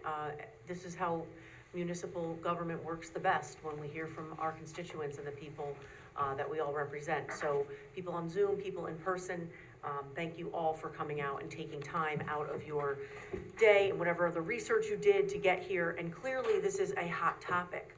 You do not have to even, aside from turning on the news, there is a story about a fire every day, just in Peekskill yesterday. So around electric and batteries and such. So this is a hot topic. Everywhere you go, people are talking about it. Not just here in the town of Poughkeepsie, but I was in Hurley yesterday, I was in Kingston yesterday, and there's a huge sign at the Stewart's there, vote no to the battery storage in Hurley, New York. So it's everywhere. And why? Why is it such a hot topic? Like, why is this the thing that is getting everybody up in arms? Is it the fires? I mean, those aren't good, right? Of course, we don't want a fire, but I think it's more the fact that there is no benefit to the local constituent. You and I will not see our Central Hudson bill go down. The people who will make money will be Central Hudson. It will be the vendor who decides to, or the owner of the lot, wherever that ends up being. And to Mike's point, there are very few places that a tier 4 battery storage system can go in the town. It's zoned for IH district. So I think there's about 5 areas where it could go. And you gotta remember, that also has to be near a substation. So then you really narrow it down. So, so who makes money? Who benefits from all this energy and time and, you know, all of it? Who benefits? The owner of the property, Central Hudson, and then the best manufacturer. So whatever company decides to come in. So at the moment, we mentioned that Key Capture has taken out, or Central Hudson, right, Key Capture's backed out of the deal at 189 Manchester Road, but that is a great location, so I'm sure there'll be another vendor shopping around soon. So it just, when I come back to it, and when I talk to other people in, you know, the last couple months, people keep saying, well, what's in it for you? You know, what's in it for you and I? Nothing. Well, we won't save any money. So our Central Hudson rates are not gonna go down. We're not all gonna win because, you know, the batteries, are, you know, there's acres and acres of batteries being stored. It is not green. You know, this energy that's being pumped into the batteries all day is coming from Central Hudson, which is burning fossil fuels, and then they sell it back at, you know, at a cheaper rate when the grid needs it, which is all fueled by fossil fuels. To get the batteries, we know it's very controversial, you know, the cobalt and the lithium ion. It's you know, it's, to get it here is crazy. And again, just because we don't see it because we're in America, it's happening in other countries and basically slave wages, you know, slave conditions. So it's just hard for me to wrap myself around the idea of what is the benefit? Why would we put this in the town of Poughkeepsie? So that's what I struggle with. The tier 1 and the tier 2 batteries, the ones that go in people's homes or a larger apartment complex, let's say, you know, I think we need regulations around that. And again, I have no issue with that. If you want to have a nice little battery storage, tier 1 in your home, that's great. But so I'd like to see the code where we allow that, but then at this juncture, in this, where we've landed now here, 6 months after the moratorium, I'd like to say no to the tier 3s and the tier 4s. I know that's not gonna happen tonight, but I think would make sense for all of us, or put another moratorium on it. Let's wait a little bit longer. People clearly have passion about it. And We could make an amendment to take the tier 3 and 4 out. Right, I could make that amendment. We could do that. Do other board members want to speak first, or do you want to entertain the amendment first? Anybody else want to say a few words? You know, I'll say this, safety is never a finished job. It's a continuing responsibility. And I think the board has done an excellent job of hearing people out, their varying opinions on the benefits of BESS. And that's clear. I believe about a year ago, we were addressing this issue here. And if I'm correct, I believe the town board was doing research on this about 2019. The issue had come up. So it's not a new issue to the town. But I would say this, that as was mentioned by various speakers, and the study supported, the safety has really evolved. And your concerns are valid, we've heard them, but what we've also heard is that even in the event of a rare fire, battery energy storage systems are designed with layers of safeguards to keep them contained. And I think what we've addressed today are just maybe the downsides, or, you know, what the worst case scenario. But I think the scholarship also supports that we could all benefit from being able to access clean energy during peak periods. You would benefit from your energy bill would be impacted positively, because you would not just be relying on the grid. And if we didn't do this, we would also be subject to what's happening now, just reliance on fossil fuel, which we know impacts our environment, and the reliance on the grid causes power outages. What the town could consider today, and this is just a part of the code, is if a proposal were to come to the town, are there more things that support BESS than are against? Because every energy prospect has its share of risk. But what we've heard, and we've done a lot of workshops on this issue, is that the safety issue has really evolved in a way where the fears we have now, coupled with the training, just what our fire departments have to do to ensure that the codes are being complied with. I believe our town residents would really be supported. And last but not least, we're a part of a grid that goes all the way to Canada. Everybody's relying on this energy, and we have a duty to ensure that we have clean air for the future. And I believe the BESS gives us that opportunity because, one, we're not relying on fossil fuel, we're relying more on solar or other forms of clean air energy. And I believe the town would benefit just based on all I've heard, but I get it. People are concerned about safety, but again, what we've heard is that it's evolved in such a way where the worst case scenario that's been amplified throughout meetings have been addressed by those who are experts. So I think it's clear that I'm supportive of having a code that allows us to consider BESS in our town. Yeah. And you're really right. This is really more of a chicken versus the egg situation, because without the storage units, the solar won't be developed because there'll be nowhere for it to go. When it builds up during the daytime, there'll be no place to put it, to store it, so it comes out over the night. And right now, you're correct that it's going to be fossil fuels energy being put into these batteries. But unless we have the storage units, the solar panels will not become, the other alternate sources will not be developed too. So it's just two things that are going to have to grow together. And right now, yes, the project has been withdrawn off of Vassar Road. It was withdrawn because they could not come to an agreement with Central Hudson on how to connect. And I don't think there's going to be anybody else who's going to be able to run in the short term for the future and come in and hook up. This is going to take a long time before a project is put in there. And even if somebody does come forward, they got to go through the planning process, and that is not for the faint of heart. And all of us can then show up to and voice our concerns through the planning board process. So. The other board members who might like to speak? I would like to say that I wanted to first answer a couple questions. Alex Cuesta asked, where do the batteries go when they're done? And I wanted to alert everybody, thank you very much for all your interest. There is a decommissioning plan that anyone who proposes, the business who is going to propose the BESS system, has to design a decommissioning process. How do we take it all apart, and how do we take back the batteries? Because we're not going to leave them with the town. They have to take everything back, dispose of it, recycle it, wherever they can put it. That does not stay in the town. And it also has to be funded by the person, the company who is running that. So I just want to be clear, that was the answer to one question. And Adam Goldfish asked, why isn't Vassar University doing it on Vassar Farms? Because Vassar Farms doesn't have a substation. So it's not close enough to connect with a substation, and that would not save them enough money because they'd have to run the cables really far, and all that energy would be lost. One more second.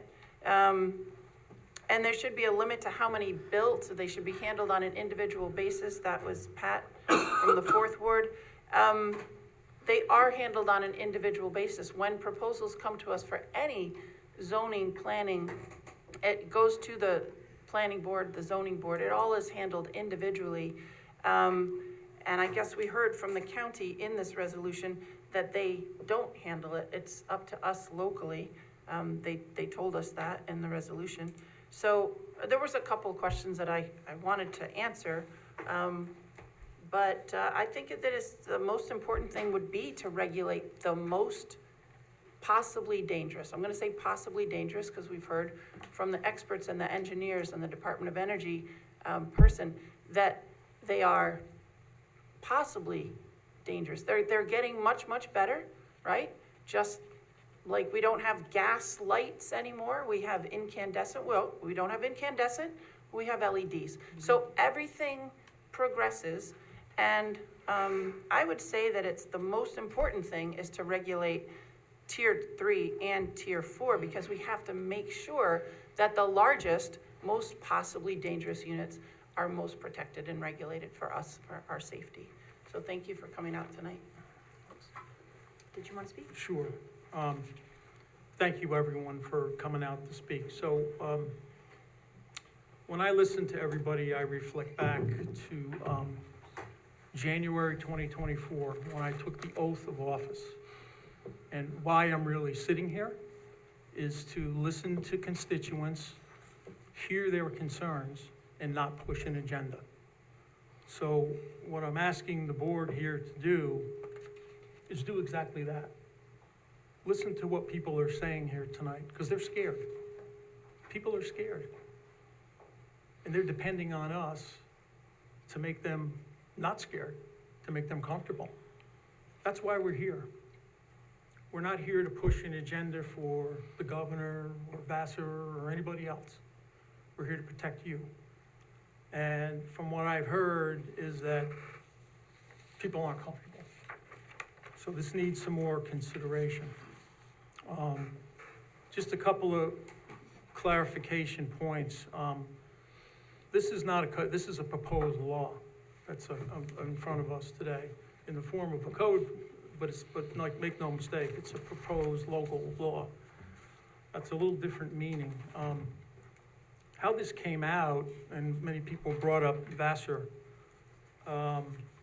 is that they were in November of, I believe, 2023, put in a proposal with the planning board signed by Key Capture for that project on Manchester Road, 158, I don't remember the number exactly. 159, okay. 89. All right. Subsequent to that comes the law. So Vassar's the driver of this whole thing, okay? They stand to profit. The company stands to profit because they, Key Capture or whoever it's now going to be, all right? Because they get cheap electricity transported all over on the grids, as inefficient as they might be, and stored in the batteries. When we need them for peak hours, we get charged a higher price for that. So the companies make money, the owner of the property makes money, and the town doesn't really, people in the town don't get anything, okay? The electric rates are not gonna go down right away, they might, but that's not really going to happen. This is not part also of the operations or anything to do in the town of Poughkeepsie, right? It's not helping our police, our fire, our roads, or anything else. So we're talking about this because it's an agenda item, okay, brought forward. And I tend to agree, however, that a tier 1 and tier 2 may be something to reconsider. But right now, I'm not in favor of tier 4, 3 and 4, because of the risk and the high risk. I'm not in favor of adopting, legislation to try it out on the people of the town of Poughkeepsie. All right, let's see how it goes, and we put it in place, and all of a sudden we're faced with projects that are gonna come up. Because once the law goes in place, it goes to the planning board, and if they meet the confines of what's in the law, the planning board can't turn it down, and then the board can't turn it down without due cause or good cause. So, the other thing I'd like to come back on is that someone made a reference of who's profiting on the board. I don't think anybody here would be doing that, and I would, reject that wholeheartedly. Vassar, yes. Key Capture or any energy company, yes. but not the people of the town of Poughkeepsie and not the people who pay the electric bills. You're not gonna benefit. So I asked the board to continue with the moratorium or make some adjustments where we can consider tier 1 and tier 2 to move forward. Do a little bit more work and then come back and make sure our residents are more comfortable before we proceed. Thank you. So I'd like to speak, and then I'm happy to entertain any amendments or changes that people might want to make, or we can move to a vote. I'd like to speak first to the risks, and then I'd like to speak to what I believe are 3 benefits, at least for residents of the town. I'm very glad that we put the moratorium in place and that we've spent the last, I think, nearly year and a half doing a lot of research on this, particularly on the fire safety issue, which is the issue we have most heard concerns about. That gave us the opportunity to have firefighters from the New York City metropolitan area come up, who have expertise in this through the organization ESRG. They came up and spoke with the Fire Advisory Committee, and then came up again for the workshop. And one of the things that I thought was most helpful, one of the moments I thought that was most helpful during this moratorium was that workshop and the opportunity for all 3 of our fire chiefs in the town, and I very much appreciated them taking the time and the attention to do this, to come out to that, to listen to what the ESRG folks had to say, and have a long conversation afterwards. I've been in touch with all 3 of the fire chiefs since then. We've had varying degrees of, length of conversation about this, but they've all indicated that they are comfortable with this. We have not heard from the fire chiefs saying they feel that there is a safety issue here that they cannot handle. They have spoken with the ESRG folks who have dealt with hundreds of these, and I just want to make it clear that there's not just 250 of these in the United States. The number of them has grown by 250 times. So there's a very large number of them in New York and in Texas and elsewhere, as people have noted. And so the comfort of the 3 fire districts with what's proposed here and the changing of some pieces in the code to make sure that the fire districts have a say, that they review any specific project, that the company that is proposing any large-scale BAS provides annual training to the fire districts, provides special equipment, that the planning board can also hire its own experts to review any proposed plan and charge that to the proposed owner of the site, which is done in other contexts as well, but this is specific to this law, that would be another safety issue as well. The moratorium also gave time for the fire safety group that convened after there were 2 fires at such plants in 2023 to issue their final report. And last month, the state did update its fire code with a number of safety regulations, and I believe it was those that Dennis Murray was writing about, who was from the New York Fire Department, the hazmat chief there. And so it gave us the opportunity to hear those results. They did very thorough water, air, ground testing after the fires that took place in 2023 and found no hazardous results from those fires. And there have been no injuries from any, much less any deaths from any fire in the state. There are e-scooters and other types of smaller imported batteries, cheap batteries that are causing problems. They are not contemplated by these fixed systems that are in here, and these are subject. The point of this code is to make sure that we have these fully regulated. The last thing I would say is that we were able during the moratorium to understand the tax implications better and make sure that any such business that wishes to come into the town and put a large-scale BAS here, to the extent we have space for them, and we don't have a lot of space for any that are particularly large, that they would do so with that they would pay taxes, that they would not be able to contemplate such a project without paying their full share. As proposed clean energy projects, they might be able to do that had we not revised this code to make sure that they would pay taxes. And that's one of the things that we have done in the interim in this year and a half. I want to speak briefly to what I believe are 3 benefits to town residents. The first refers to greening our energy, and I do believe that that plays a role because some of these things can be attached not only to substations, electric substations, but to community solar. If you want to look at one, you can take the train down to Croton Harmon Station. They now have a solar array that's over the parking lot at the, I think it's a Village of the Croton train station.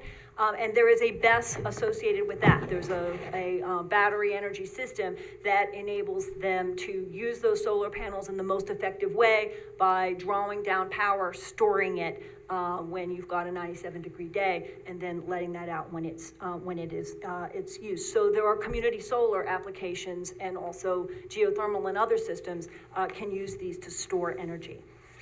The second I want to speak about is health.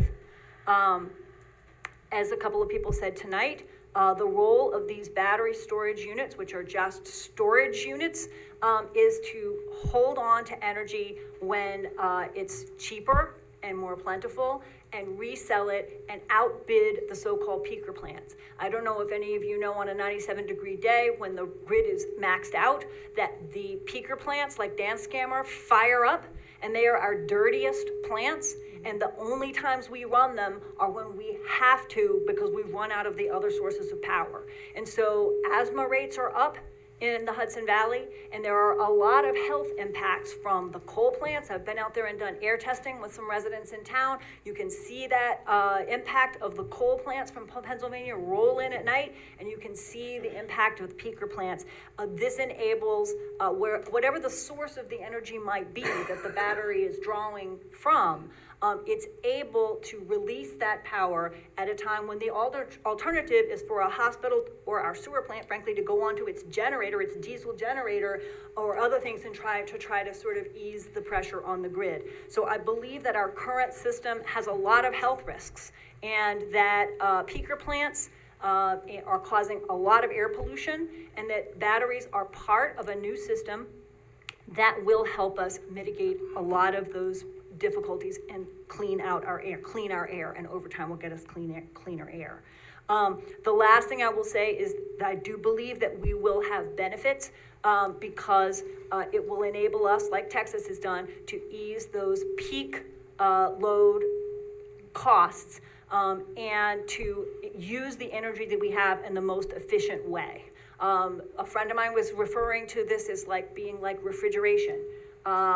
You can buy milk and you can store it on the counter, and you're going to have it for a day. But if you can put it in the refrigerator, you'll have it a lot longer. That's essentially what battery storage systems are doing. They're enabling us, when we have plentiful energy, to store it and then use it at another time. And that will help us prevent big spikes in demand in the energy grid. And I think that we will all see a benefit from that in our energy bills. Will we see that from one battery BESS system? No, but a grid of these will be built across the state, and those will help, as has happened in Texas and other places, to mitigate. So I believe that we have done a year and a half of work on the risks, predominantly fire risk. I'm comfortable that we've addressed those risks, and I believe that there are green energy and health and affordability and Central Hudson bill impacts that are all positive for the town. So I'll see what other folks would like to speak to. One more point, Supervisor, very quick. The fire risks have been addressed, but it's defensive firefighting. So that means let it burn. Okay, that's how the firefighting is going to be handled. It could burn for days, burn for hours. Right. Don't know. So yeah, they're fine with doing it, but they're going to sit there for potentially days and watch it. A house fire does have chemicals. Right. Mr. Farmer, you could certainly acknowledge that. They have, but at least you could put that out. Toxic gas emissions would go with that. So I just want to reiterate, people in the town here who have spoken tonight are scared. And we need to be concerned as public officials how we're gonna address that. And I would say that the state just finished a very rigorous study of the 3 fires that happened in, I think, two or three fires that happened in 2023, and did a full survey of water, air, and land, and and found no toxic effects. I'm happy to point people to those findings. They came out a couple of months ago, which is one of the reasons why I think we're in a good position to say that that not only we at the local level, but also at the state level, as well as the fire districts, have researched this thoroughly. Are there other folks who wish to speak? Are we ready to move to a vote? Are there people who want to? I'd still like to make an amendment that we Okay. take 3 and 4 out of the equation for this and just regulate the 1 and 2 battery storage systems. I second that. So the amendment would be to remove tier 3 or tier 4. Both tier 3 Tier and 3 and tier 4 from all the language. all the language. In the and then there would be no regulation. No, we're not gonna We allow just wouldn't tier allow 3 it, and 4. right. So there would need to be new language at some point adopted, because the impact of removing all that language would be to allow 1 and 2 in a regulated way, but to say nothing about 3 and 4. Dave, Town Attorney, can you help? What's the impact of removing that? I just want to make sure we understand before we vote on the amendment. Yeah, usually for typical motion, what Councilman Sifone is proposing would be acceptable. That you can make you can offer an amendment. If it's seconded, then you can vote on whether the amendment effectively amends the resolution, and then you would vote on the amended resolution if the first one passes. My concern in this case is that what you're effectively doing is amending a proposed local law. And when you amend a law, and this would be obviously a very substantial amendment versus what went up for public hearing. There was something that was published for public hearing, the law was published, people came out to discuss that. If you're going to substantially amend a local law, I could look at the specific situation, but in general, if that's what you want to do, you would want to renotice that and hold another public hearing. There might be another set of people that might come out with respect to the new amendment.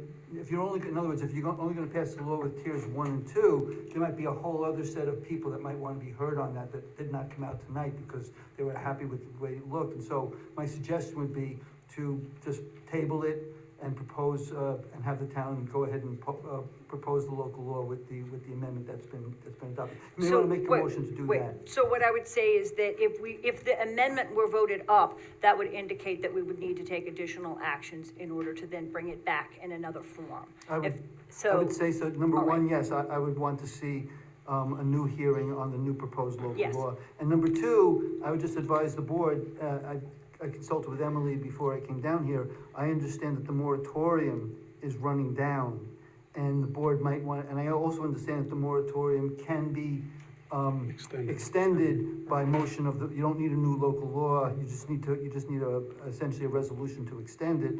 I might suggest you want to consider a further resolution to amend, to extend the moratorium to do that.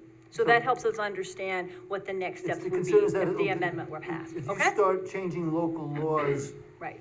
late in the process after the public hearing, you run significant risk, first of all, legally, and second of all, there may just be people in the town that want to talk about it. So it would require us to restart the process, probably continue the moratorium and restart the process. Well, Okay, good. just to speed things up, I mean, I have another amendment, maybe we can. Well, I think we need to address the one that's on the table first, since an amendment was moved and All right. seconded. Under parliamentary procedure, you are allowed to, once we're discussing Mr. Sifone's amendment, you can amend that as well, but at some point, I would just urge the board. So just to see, it's a simple, I mean, it's not that simple for Is it some. an amendment to the amendment, or? No, to increase the setbacks. Whoa. So that's a different and unique. Why don't you make a motion to amend the amendment to do that, see if there's a second, then we can discuss that, and ultimately. Wait, but they're two rather different issues. It gets pretty, it can get, that's what Roberts has given us, but. I don't know who that guy is. This is, I think I would view that as not an amendment to Mike Sifone's amendment, but a different amendment, and I think we should address If we get this rid of amendment 3 and first. 4 at a large scale, we don't need the setback, because it wouldn't be allowed, so we don't really need the setback. The setback would be if they vote down the 3 and 4. So my amendment would be that we continue our moratorium and change the language to remove the large-scale battery systems 3 and 4 out of our code. And when you first said it, there was no continuation anymore, so I Right, want to hear now a second he's- on that again. I Yeah. think you Second, Okay. I'll second the extension of the moratorium. Okay, now we Right. can discuss So the then- amendment or right. vote on it or whatever you want to do. So is there further discussion of the proposed amendment to remove all language related to tier 3 and tier 4, that would, in the law, I just want- and I to want the board to continue be the clear. moratorium? The board will get a chance to vote on Mr. Siffon's proposed amendment. He's proposed it, it's been seconded. You can either vote it into place, in which case it will replace the original resolution, or you can vote it down, in which case we go back to the original resolution. Correct. Right, exactly. Okay, is there anyone else who wants to speak to that proposed amendment? Yeah, I mean, I may be in the minority, but I think extending it from the time we had the discussion the last time, we wanted to have a rigorous code, a code that allowed for continuous monitoring and proactive training. And I think the current code allows for that, so I would be against the amendment. I would agree that we've spent a year and a half doing all the due diligence that we wanted to do under the moratorium, and I feel comfortable with it. Anyone else? Are we ready to vote on the amendment? Okay, then. I would ask for a roll call vote. Sure. Bill Reuter. Aye. Barbara. Aye. Nay? Aye. Nay. Nay. So it does not pass. It fails. Therefore, what we're doing is we're reverting back to the original. To the original. The amendment fails 4-3. If Yep. you want to propose a second one. Okay, propose a second amendment to increase in all cases setbacks. I don't believe that cases of large storage, 75-foot setbacks is referenced in parks or any other. So the amendment would be to increase all to 1,500 feet from parks, water sources, ponds, residential areas. I just want to be clear, if Mr. Rude's amendment passes, I would again advise the board that it sounds like a new local law to be put up Right. for hearing. Sorry, So Bill, first of all, I just couldn't hear, did you Right, say so- 1,500 Yes, feet? right. Yes. okay. And So- can you point us to where that is in the law? Page Uh, 9. Page 9, Okay. section So B, setbacks. this is for Setbacks. tier 4, specific to tier 4. Tier Well, 3 and 4. It could be in all cases if it's, But it's I don't, tier 4. forgive me, I don't have the, It's tier specifically 4. for tier 4 it's on just tier page 4 on 9. the setback? Right, Yes. that's the section of the law related to tier 4 Okay. on Yeah, page tier 9. would number B. Yeah, So, I believe we have to, I don't think 75 feet from a park is sufficient. so is there a second to the amendment before people speak to it? Second. I'll second it. Okay, there's a second. I would like to ask if Mr. Welty is here, he might speak to the setback issue. Would you mind? I don't want to put you on the spot, but among the code committee thought about setbacks and what those would look like. And since this specific setback issue has been raised, it might be helpful to talk about or explain the research that was done by the zoning folks. Sure, I mean, I'm not sure what the impact of 1,500 feet would be. I mean, that would be something that we would have to look at. We were looking at creating separations, obviously, from nearby residential, and so there's a 200-foot setback from the residential. There is a smaller setback when you're on the side adjacent to the substation, because as was pointed out, these facilities are always going to be located near substations, right? So there's no point in being further away from those. And we, there's very few locations where you're really going to be close to a park and in the industrial district, except with the exception of perhaps by the rail trail. So that's how we came to that. So it's 200 feet setback, except on the side from residential or from sides other than the substation, which is 75, right? Correct. And this is related to tier 4? Tier 4. Yes, okay, thank you, I appreciate that. Any other discussion? Are we ready to vote? Nope, I do have the one other. Page 11, A, fire safety.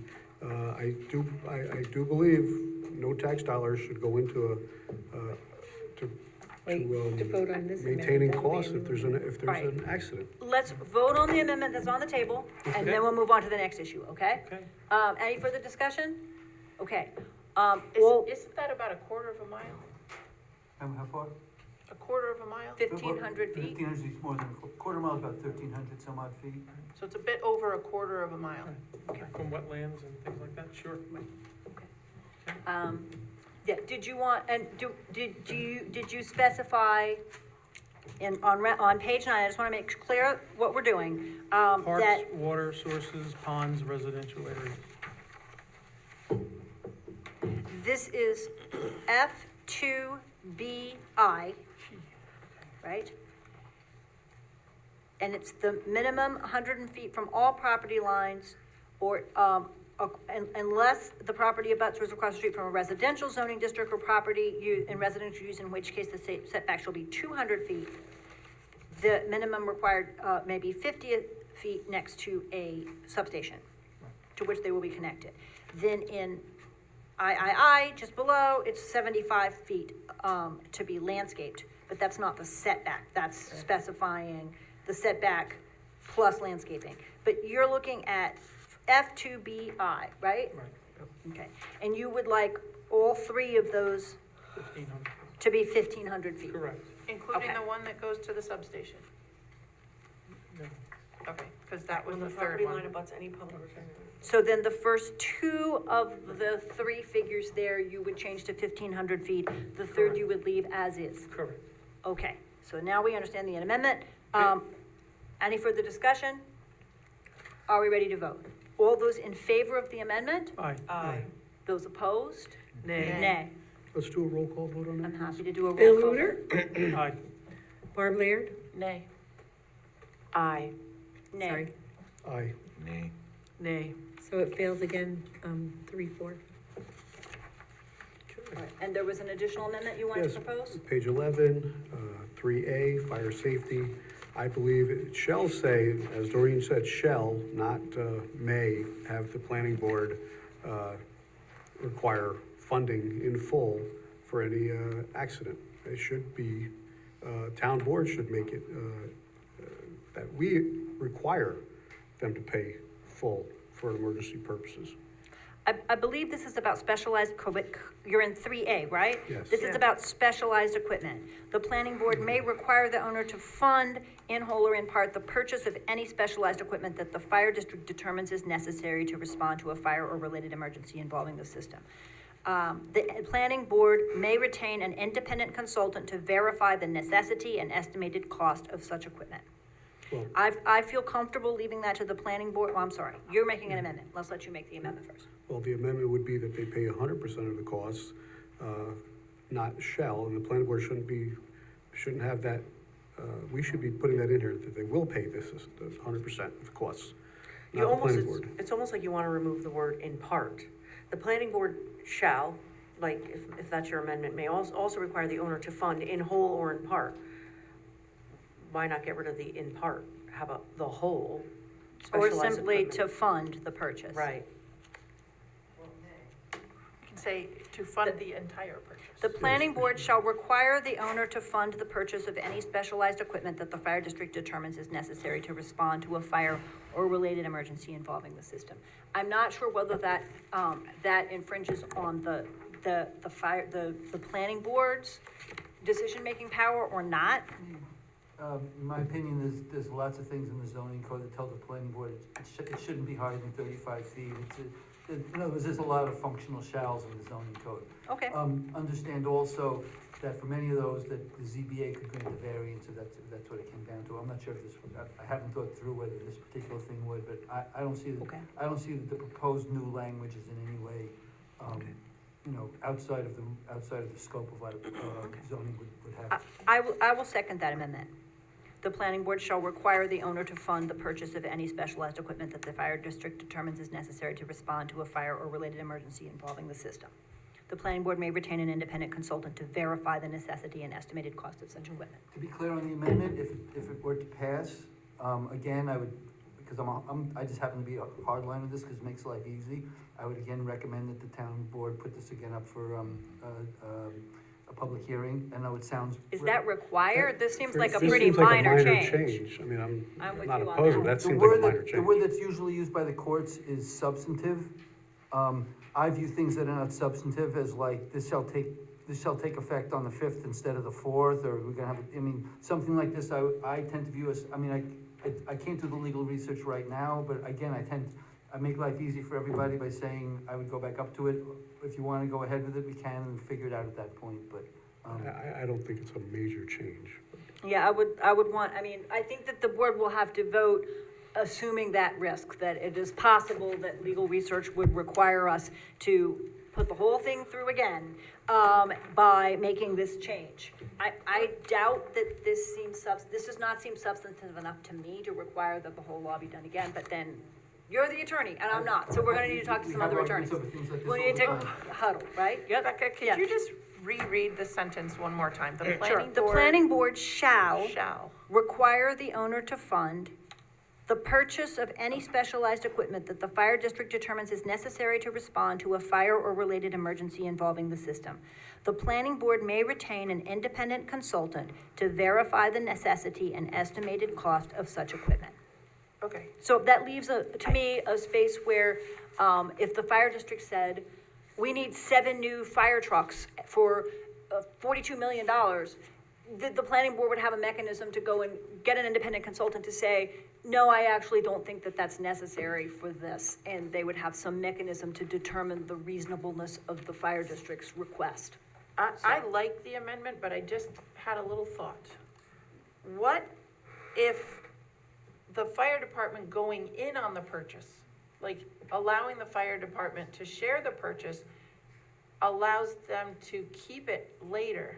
You know, when the decommissioning happens and the company leaves. Well, they would have to keep any equipment that was purchased for them for this. You Yeah, it would wouldn't be give the it fire back. district's equipment. It would So become they're their gonna property. keep it even if it wasn't paid for by them, when the company No, it leaves. is gonna be paid for by them. No, if it wasn't paid for by the fire department, when the company leaves, are they gonna take that No, equipment they with them? can't. They have No. to leave it. The owner is being required to reimburse the fire department for equipment it would need to buy in And it's order for keeping any the equipment. special equipment. It would be Yep. considered really part of the as the planning board considers any project, they're always considering mitigating the environmental impacts. Sometimes you have to build, you know, a berm or something, or do, you know, it's very often that the applicant's gonna have to spend some money to mitigate impacts.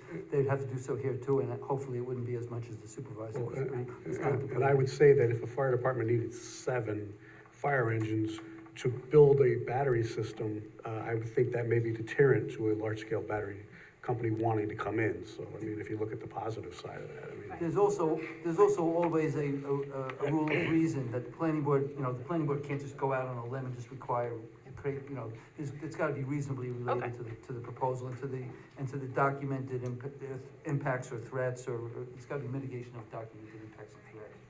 Okay, so then does everyone understand the implications of the vote? Can I All ask you one quick question? Yep. Sorry. So you took out may also and it's shall. Yes. Yep, and took out in whole or in part. Oh, That's it. Okay. The planning board shall require the Okay. owner to fund the purchase of. okay, thank you. That was the You're very second one I welcome. missed. Thank you. Okay. Is everyone ready to vote? Okay. All those in favor of the amendment? Aye. Any Aye. opposed? Nay. Okay. The amendment passes 6-1. Okay. All right, is there further discussion?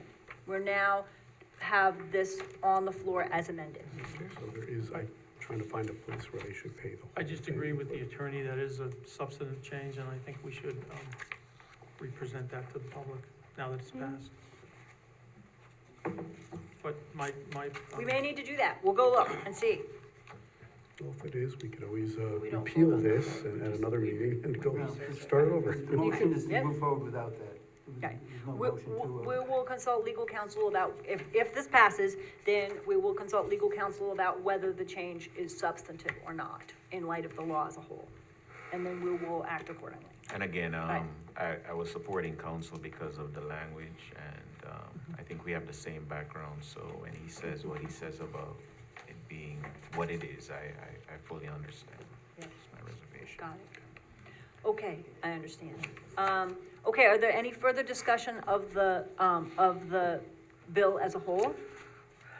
The last thing I would just say is that I appreciate, Board Member Reuter's statement about, all of us being here doing what we believe is best for the town. And I believe that if anyone here has had, any reason to recuse themselves or any agenda that we have all regularly recused ourselves. What we're doing here is what we believe is best in terms of the health and benefit of our constituents. If there's anyone else who wants to speak, let me know. All those, ready, are we ready to vote? Yes. Do As people- amended. As amended? Yeah, I'm gonna do a roll call vote. Roll call vote? Okay. Hold on a minute. Aye. Whoops, hold on. Wait for the clerk. I can remember. It's getting late. Go ahead, Ann. Nay. Aye? Nay. Aye. Aye. So the motion passes 4-3 as amended. As amended, it passes 4-3. Thank you, everyone who came out. Thank you very much to the planning board, to the code revision committee, and everyone who worked very, very hard on this over the last year and a half. And all those folks who came out to the workshops and to the fire districts for their cooperation in understanding this and doing a lot of conversation and work on it. I appreciate it very, very much. Okay. Don't leave, it gets really exciting now. We got a long way. Okay, All right. I will. All right. just wait a I'm gonna second open till the they. floor to public comment on any other agenda items. Yes, so I want to open the floor to public comment on any other agenda item that is on the rest of our agenda. That's items 8 through 21. We need a So, moment. Can I have a stretch? Okay, everyone would like a quick stretch break before we do that. So if people don't mind if we pause for just a minute, I think a couple of people need a break. We'll be right back.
Okay, everyone, I think we're ready to go back into session here. Okay, everyone? I was in the hospital for a week, and my Are car we ready? crashed before I even drove it. I think, Mr. Reuter, the next one is yours. Oh, I have to call, right, so we have to do the 3 minutes first. Yeah, we have to do the. Yep, I'm waiting for Ann, and we're almost ready to go back here. We have to do our. Sorry, Bill, I thought we had everybody. We have to open the floor to We'll have to comment. open the Yep. floor for comments from 8 to 20. I'm gonna go ahead and do that on the assumption that Ann is on her way. Yes, Is that she's an on her okay way. thing to do? Okay, all right. So I would like to move to, open the floor to people who might want to make comment on the other items that are on our agenda tonight, items number 8 through, 21. Do we have a second? And I need a Second. second. Thank you. Second? All right, all those in favor? Aye. Any opposed? Okay, so the floor is open. Anybody in the room who wants to speak to any of the other agenda items tonight? Yes. Oh, nope. Okay, all right, sorry, thought I saw a hand. Okay. Sure me. All right, so then, sorry, we're just reopening Ann for public comment. Doreen, welcome. Thank you. I just had a question. I see that a new package was posted about 4:45, and I didn't want to go through all 100 pages to read. So is it only the item number 15 that was changed? That is correct. Yes, Okay, thank you. you're welcome. Lisa, welcome. Hi, good evening. I wanted to speak to agenda item number 14, the water bill adjustment. I was wondering if the town had looked into an email option for billing, where people could potentially opt in if they wanted to be paperless for their bills, or if not, continue to get their bill by mail. And if you haven't looked into it, could you? Yes, so you can actually access your bill online and pay it online, but we don't have an auto pay system. We have an auto pay system coming in 2026. We had to upgrade our Munis system in order to handle that, but we're working on that, and so we hope to have auto pay sometime next year. I don't think it's going to be before early 26. We also are putting in place a FlexNet system, which will give us the ability to alert people if they have a leak before they get their bill. We will see an unusual usage pattern, and we can send them a card or something like that, or an email, and say, hey, we're seeing a lot of usage here, before they have to wait for the billing cycle. Water Department head Tom Colgan is working on that. It's not in place yet. So I hope that's Thank you. helpful. Oh, I'm sorry. No, I understood that you were setting that up. I don't want to have to pay the extra money to pay my bill online, but I would appreciate getting a reminder or an email of some sort, whether it's a reminder of the actual bill, that the bills had gone out. Got That's it. I what think was that the new looking for. system is going to allow you to opt for that by email or text. But I'll check and make sure. Excellent, thank you. Thank you. Anyone else who wanted to speak to the remaining items on the agenda? Okay, then seeing none, I move to return to regular session. Second. All those in favor? Aye. Any opposed? 7-0, back in regular session. Mr. Reuter, number 8. Be it resolved, the Town Board of Town of Poughkeepsie does hereby accept with regret the resignation of Susie Musel with the Town of Poughkeepsie Senior Center effective August 19th, 2025. So moved. Second. Thank you so much. Appreciate her service. Yeah, sorry to lose anyone at the Senior Center. Yeah, Susie as well. she's been great. Okay, all those in favor? Aye. Any opposed? The resolution carries 7-0. Resolution number 9, whereas the Town of Poughkeepsie, hereinafter referred to as the Town, and the Civil Service Employees Association, Inc., Local 1000, American Federation of State, County, and Municipal Employees Union, AFL-CIO, Town of Poughkeepsie Employees Unit, Dutchess County Local 814, Unit 6665, hereinafter referred to as the Union, have entered into a memorandum of agreement concerning the work hours for the position of a part-time groundskeeper with the town annexed hereto. And whereas the MOA stipulates that all other terms of the existing collective bargaining agreement between the town and the union, not expressly modified, shall remain unchanged. The MOA is not to be considered past practice or binding with respect to any other current or future employee of the town. Now therefore be it resolved that the Town Board of the Town of Poughkeepsie hereby adopts and ratifies the memorandum of agreement as presented, and the Town Board ratifies Supervisor Edwards' execution of the MOA on behalf of the Town of Poughkeepsie, and the supervisor or her designee is authorized to execute any and all documents necessary to effectuate the terms of the MOA. So moved. Second. Okay, if you look at the documents, this formalizes the fact that the part-time groundskeeper works a Tuesday through Saturday schedule during the season when during the warm season, when parks and leagues need that work on Saturdays. So that's helpful to the Parks Department. I'm sorry, Supervisor, so we're not changing any salary, just the hour? Nope, we're just making sure that, that between May and end of September, that person, is, that it's a stipulation of their hiring that they are working Tuesday through Saturday, so that person's always available on Saturdays. It clarifies it in their contract. Yep, that's the only change. Did I say so moved? I think you did, and there was a second. Yes. Okay, we're getting echoes in here. Okay. All right, well, then, all those in favor? Aye. Any opposed? The resolution carries 7-0. Resolution 10, whereas the town of Poughkeepsie is a party in class action litigation involving the manufacturer and distributor of opioids, a settlement agreement has been reached with Sandoz, Inc. for payments to be distributed amongst participating political subdivisions, and the settlement agreement requires a participation form be executed. Now, be it resolved, the town supervisor and the town's attorneys are authorized to execute all necessary documents to opt in to this settlement. So moved. Second. Okay, any discussion? All those in favor? Aye. Any opposed? The resolution carries 7-0. Number 11 is whereas an order to remedy, a copy of which is attached here too, has been issued for property located at 60 Fairview Avenue. Said order, the remedy has not been complied with. Therefore, be it resolved, Town Board, Town of Poughkeepsie hereby set the 8th day of October 2025 at 7 p.m. Town Hall, Town of Poughkeepsie, 1 Rock Road, for date and time and a place for a public hearing to consider a recommendation from the zoning administrator or the deputy zoning administrator that the town or its contractor remove all garden waste, fallen tree limbs, and cut grass to a height not to exceed 6 inches, so it will not become unsightly. The cost of the work shall constitute a lien and charge on the above real property until paid, satisfied, or discharged. It shall be collected in the same manner as other town charges. So moved. Second. Okay, all right, so this sets a public hearing on October 8th to get that cleaned up.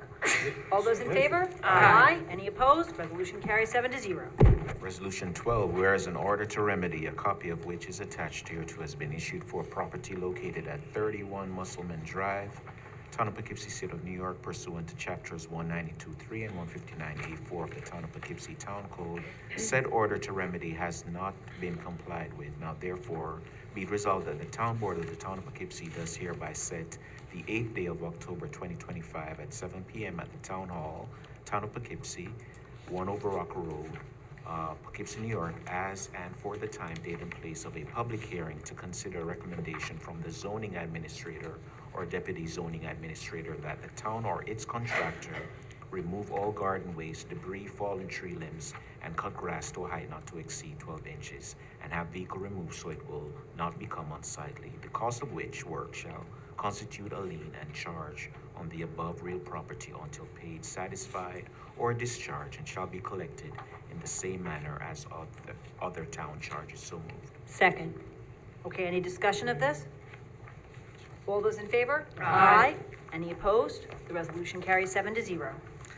Okay, whereas an order of remedy, a copy of which is attached hereto, has been issued for a property located at 7th Straight Avenue, Town of Poughkeepsie, State of New York, pursuant to Chapters 192-3, 159-4, 174-2, and 159-5 of the Town of Poughkeepsie Town Code, and whereas an order of remedy has not been complied with, now therefore be it resolved that the Town Board of the Town of Poughkeepsie does hereby set the 8th day of October 2025 at 7 p.m. at the Town Hall, Town of Poughkeepsie, 1 Rock Road, Poughkeepsie, New York, as and for the time, date, and place of a public hearing to consider a recommendation from the zoning administrator or the deputy zoning administrator that the town or its contractor move all garden waste, debris, fallen tree limbs, and cut grass to a height not to exceed 6 inches, that have a vehicle removed or registered, and removal of furniture and appliances so it will not become unsightly, the cost of which work shall be constitute a lien and charged on above real property until paid, satisfied, or discharged, and shall be collected in the same manner as other town charges. So moved. Second. Okay, any discussion? All those in favor? Aye. Any opposed? The resolution carries 7-0, so we have those 3 public hearings set for October 8th. Okay, resolution 14. Whereas the town board has been alerted to a high water bill at 65 Pleasant Ridge Road due to exceptional circumstances in which a customer was at home but unaware of a toilet leak at the property and only alerted to the issue through billing, but did not receive her March 2025 bill. And whereas charges since the March 2025 billing period minus the regular bill of $33 at this address total $281.40 plus late fees. And whereas the resident has already received a credit of $11.40 waiving the late fees, now therefore be it resolved that the town board does hereby waive water charges in the amount of $281.40 due to a toilet leak at 65 Pleasant Ridge Road, owned by Ms. Diane Stetch. So moved. Second. Okay, and I want to clarify that this property does not receive sewer. It's in a septic, so it's water only. So, all right, so there's been conversation about this at the last board meeting, I believe, about circumstances in which we do or don't waive water bills when the water was used, right? Obviously, when there's a billing error or a meter error and we have billed for water that wasn't used, the town corrects that without the need for board action. But in this case, it would be a different circumstance. Did anyone Well, second we're making it? an exception here, and I think someone did second it. Ann Berger seconded. Oh, thank you. Does anybody want to speak?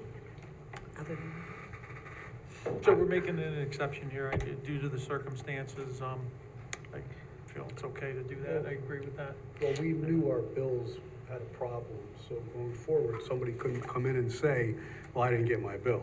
We knew we had a glitch. People do know when their bills are coming out, but at this point, I mean, somebody could come back and say, well, I didn't get my bill. You sent it out. I mean, I'm kind of worried about a precedent being set. Yeah. I have very mixed feelings about this for the same reason.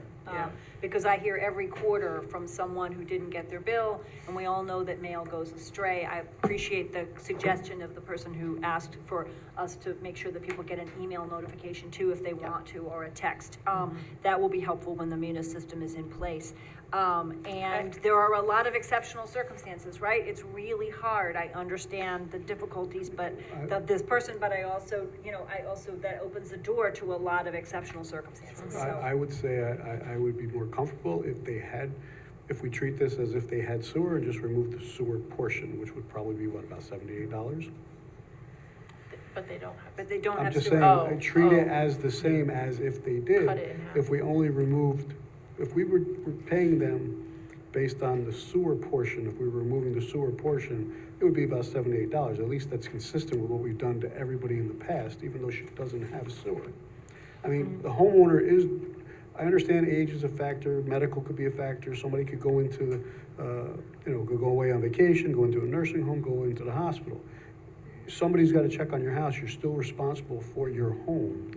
And, I'm sorry it was leaking, but I mean, there's a lot of people that may have 2 or 3 bathrooms and don't check them all the time. And this could come back and really be a problem for us in the future. And I really don't think we should be setting the example.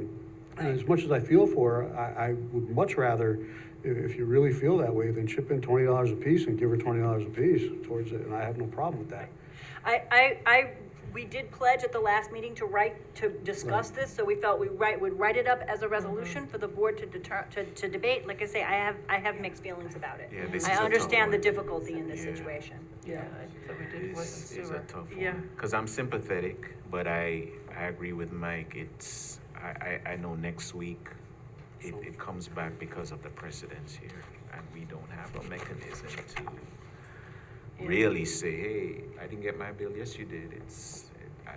I really, and I'm empathetic to Miss Diane, but I really also have to agree with Mike. In the water bills I've seen, this has actually been, no offense, one of the lower ones. Because I was also contacted by a woman who had a $600 water bill, no missed payment or anything, because toilet was running upstairs. It must have really been running and she never heard it. And with her, we couldn't waive any of it because it went down the toilet. It didn't go out in the yard or in her basement. And all we could do for her is we waived the late fees and we set her up on a monthly payment because she didn't want to put it on her credit card, so. You know, sometimes you work with them as much as you can, but we just could not waive, and I felt so sorry for her, but we just couldn't waive it. So I agree that this is opening up Pandora's box, and it does make me nervous. So here's the ironic thing. After our discussion at last board meeting, I thought, it's been a really long time since I've paid a water bill, and I never got my water bill. Oh, no. So, you know, regardless, it's a $5 late fee, but how ironic that this is in my ward and I don't get a water bill. So until we have, I can't say that's a billing error. It's a post office problem, probably. But in this case, and we'd like to look at these case by case, but in this case, it kind of was our March billing error. So. Right, we you know, knew that a substantial number of people did not get bills in March. And Right. we in fact voted as a board to waive, fees on that occasion, waive the late fees for I anyone who did understand. not receive a bill. That also opens up problems because anybody can come in and say, I didn't get my bill, right? Which is always a challenge, and we can't know for sure that the error was ours every Right. cycle. Some of them get lost in the mail. No, I'm So it's not saying complicated. that I want don't my know. $5.40 back. What I'm saying is, Yep. you said extenuating circumstances, and to me, there's, you know, a bit of me that says, well, the fact that she didn't get her bill in March was that extenuating circumstance that we should look at. That's all I'm saying. Yep. Like I said,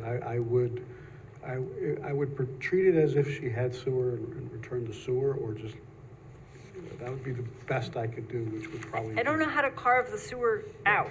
The sewer charges out when there is no sewer at this property. What about right? Would we might consider, being there's no sewer, dividing the 281 in half? That might, it's still kind Or just a flat $100? Yeah, I mean, because I agree with Councilwoman Laird that, you know, we did have issues. And due to this particular circumstance, I know we're setting ourselves up potentially, but, you know. Then if someone wants to make an amendment, then they should amend the amount in the resolution so we can then deliberate on that, I think. So we can. If not, that's fine, we can just vote. Give me half of 281.40.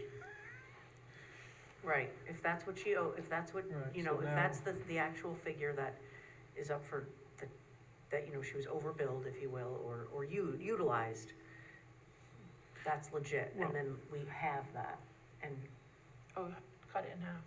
So there's. versus my arbitrary, how about $100? Well, 140, you know. So if someone wants to put an amendment on the table, Right, they can right. put an amendment on the propose an amendment. We just gotta do the math. $140.70 is. $140, I amend. 70 cents. All right, so amend- Bill's 140, amending, So Bill, you're making that amendment? yes. $140.70. You're proposing that the amount waived in the second whereas clause and in the be it resolved clause be $140.70, or half. But I would also amend that this is only due to the fact that we acknowledge we had an issue with getting bills out. We're not taking any, I want to word this correctly. So in the first whereas clause, let me suggest that we add language at the end, but did not receive her March 2025 bill, comma, in a billing cycle when the town was aware of problems with its, with Could you receipt personally of do bills? Right, and and I would put some kind of clause in there that moving forward, unless we have a glitch, we can't be responsible for mail getting to somebody's house. People need to be responsible for their bill on a regular billing cycle, so I would put that so they don't come back and say, you know, somebody else doesn't come and say, well, I didn't get my bill this month. I don't know how we avoid the Pandora's box. Yeah. Yep. Then I say- Well, okay, then I but, say we all don't right, give so anything here are the back. amendments and, that have been proposed, and then we'll see if there's a second, because I don't think there was one yet. So in the first clause, did not receive her March 2025 bill, comma, in a billing cycle in which the town is aware of issues in receipt of bills. I don't know if that's the most elegant, but it works. And then in the second one, at this address, there would be no change in the second, third, but at the very end, right? because the second whereas clause just states what the charges are, right? But in the be it resolved, the town board does hereby waive water charges in the amount of $140.70 due to a toilet leak. So is there a second to that amendment? Second. Okay. Does anybody want to discuss that amendment? I wouldn't add due to a toilet leak. You're adding. Okay, we can take that out as part of the amendment. Charges in the amount of $281.40 that's stated in the beginning anyway, at 65 Pleasant Ridge Road. Okay? So the clerk has all three changes? Oh, no. I'm gonna have to rewatch this. I have them written down and I can bring them, I can reread them now if people would like. Okay. Okay?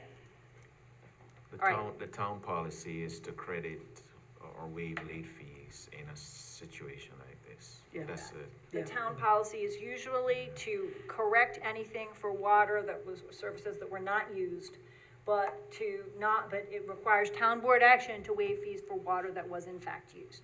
So, all right, so then I think we should take a vote on the amendment. All those in favor of the amendment? Aye. Those against? Nay? Nay. Okay, so I hear that amendment failing 5-2. We can take a roll call vote if people want. No, it's okay. Okay, I think that was 5-2. All right, so then we're back to you don't have to worry about the proposed amendments because they failed. So we're back to the original one, I still okay? kinda have All right, does anybody want to discuss this further before we vote? Okay, then all those in favor of the resolution? The original one. The original resolution unchanged with no changes. Waiving the fees. Waiving the fees, as was originally. Well, yeah. Aye. Okay, aye, I heard one aye. Those against? Nay. Nay. Okay, so I believe that the resolution I fails. didn't vote yet, I'm just thinking. stuck, I'm stuck. Okay. It's the original. Yeah, the I original. know it's late, but. I know. I'm gonna say,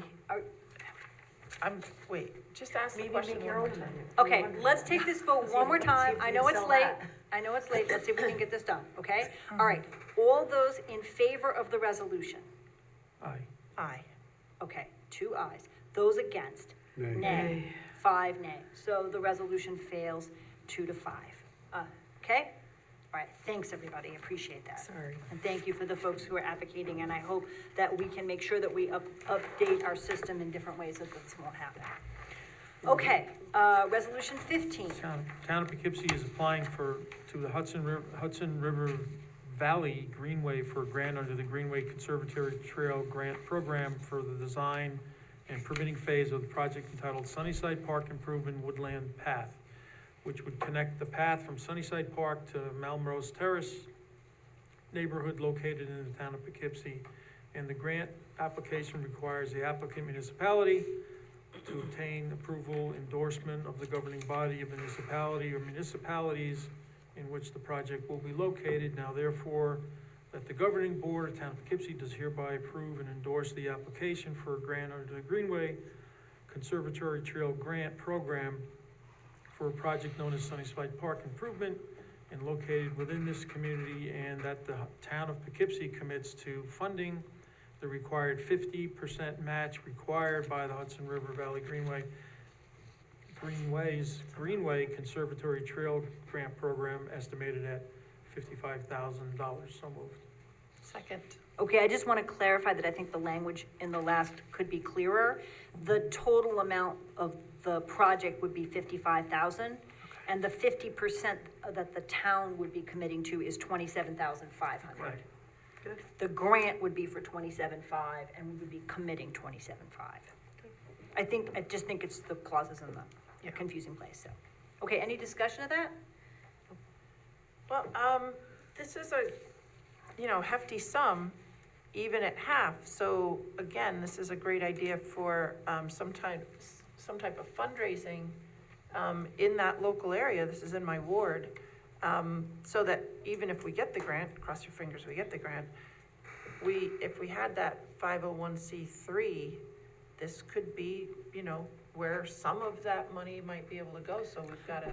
Yeah. We haven't approached Scenic Hudson either about wetlands restoration, Okay. so. And also our rec department has, a trust fund too. So, Okay. and this would be a good project for it too, so. I think we would want to think about the overall, all we're doing now is approving, Yep. No, no. applying for the I'm just grant, but thinking I agree down with the you line. that there's some more things to think about We on have not this. seen a plan on this yet, right? No, no. No, there Right. isn't You- one because. you had a different Sunnyside thing.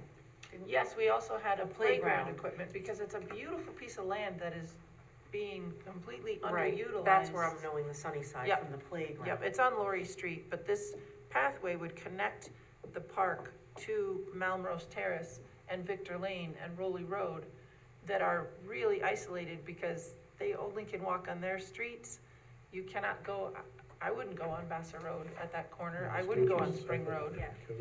It would allow a lot of people in Ward 2 to get to the park without having to go out on Vassar Road and give a little woodland trail there. It's land that the town owns, but it's not parkland, and most of it is wetland. So the design piece, this is the design and permitting phase, and it's because one end near Malmrose would need to be over the wetland, so there'd need to be so we need to design a little boardwalk over, Right. for 300 feet or something like that. So that's why it's more, complicated than originally thought. Well, everyone So- cross your fingers we get this, because it's gonna be great. Well, first we better vote to apply. Yep. Right? Okay. Okay. Did someone seconded it? Yes. Okay, good, all right. Any further discussion? All those in favor? Aye. Any opposed? All right, 7-0, we're gonna apply for the grant and see what happens. All right. Number 16. Who is it? We just went. I don't know. Whose turn is it? I went? It's my turn. It's your Yes, turn. I think that's right. It's late. Whereas, number 16, the town board has heretofore received an application submitted by Cider Mill Friends of Open Space and Historic Preservation to have an event entitled Cider in the Meadow on Friday, October 3rd. It's from 5:30 to 7:30. And their 13th annual Old Fashioned Cider Tasting on October 4th from 11 to 3. They're both going to be held at the historic Kimlin Cider Mill on 140 Cedar Avenue in Poughkeepsie. So we would hereby approve the application as submitted for the events to be held and hereby waive all permit fees relating to the Cider in the Meadow and the Old Fashioned Cider Tasting events pursuant to a request received by Lisa Weiss, President, a copy of which can be found in the town clerk's office. So moved. Second. Okay, any discussion? Just a question, Ann, are you actually using the press yet, or no? Oh, goodness sakes, no. You gotta take a look at it. I'm just asking, it's in there. It's scary. Peach Hill Park has a press that works. They have an event in the fall where you can I know, I actually used press it. cider, yes. Yeah, well, and we have I a guess small Kimlin press doesn't we yet. use, but the big press is really scary looking. Okay, all right. Any further discussion? All those in favor? Aye. Any opposed? Abstain. Okay. With abstention. 6-0 with one abstention. Thank you. All right, 17. 17, the town board of the town of Poughkeepsie authorizes the annual Arlington Street Fair. We are going to waive the noise ordinance. We are going to waive all permit fees relating to this street fair, and we are going to approve the closing of Raymond Avenue from Davis to College View Avenue roundabout. And it will be operating on September 20th from 8 a.m. to 8 p.m. So moved. Second. Okay, any discussion? Yeah, the actual event is noon to 6. So that's just the 8 setup and cleanup. Oh, the closings of the street from 8 a.m. to 8 Yeah. p.m. Okay, great. Thank you, Ann. All right, any discussion? All those in favor? Aye. Any opposed? Resolution carries 7-0. Resolved, Town Board, Town of Poughkeepsie hereby accept the minutes for the following 2025 Town Board meetings, to wit, August 6th and August 20th. So moved. Second. Okay, all those in favor? Aye. Any opposed? The resolution carries 7-0. All right, I'm coming. our clerk has much fortitude in I us. don't have much of a voice, but number 19 is, I have the Mayor's University Family Weekend Tailgate Party, and that's happening on October 4th from 11 to 4 p.m. And that's basically, it's a football game, it's their family weekend tailgate party, and they have a large amount of food trucks that they have for them in the parking lot, so that's why they get an event permit for that every year.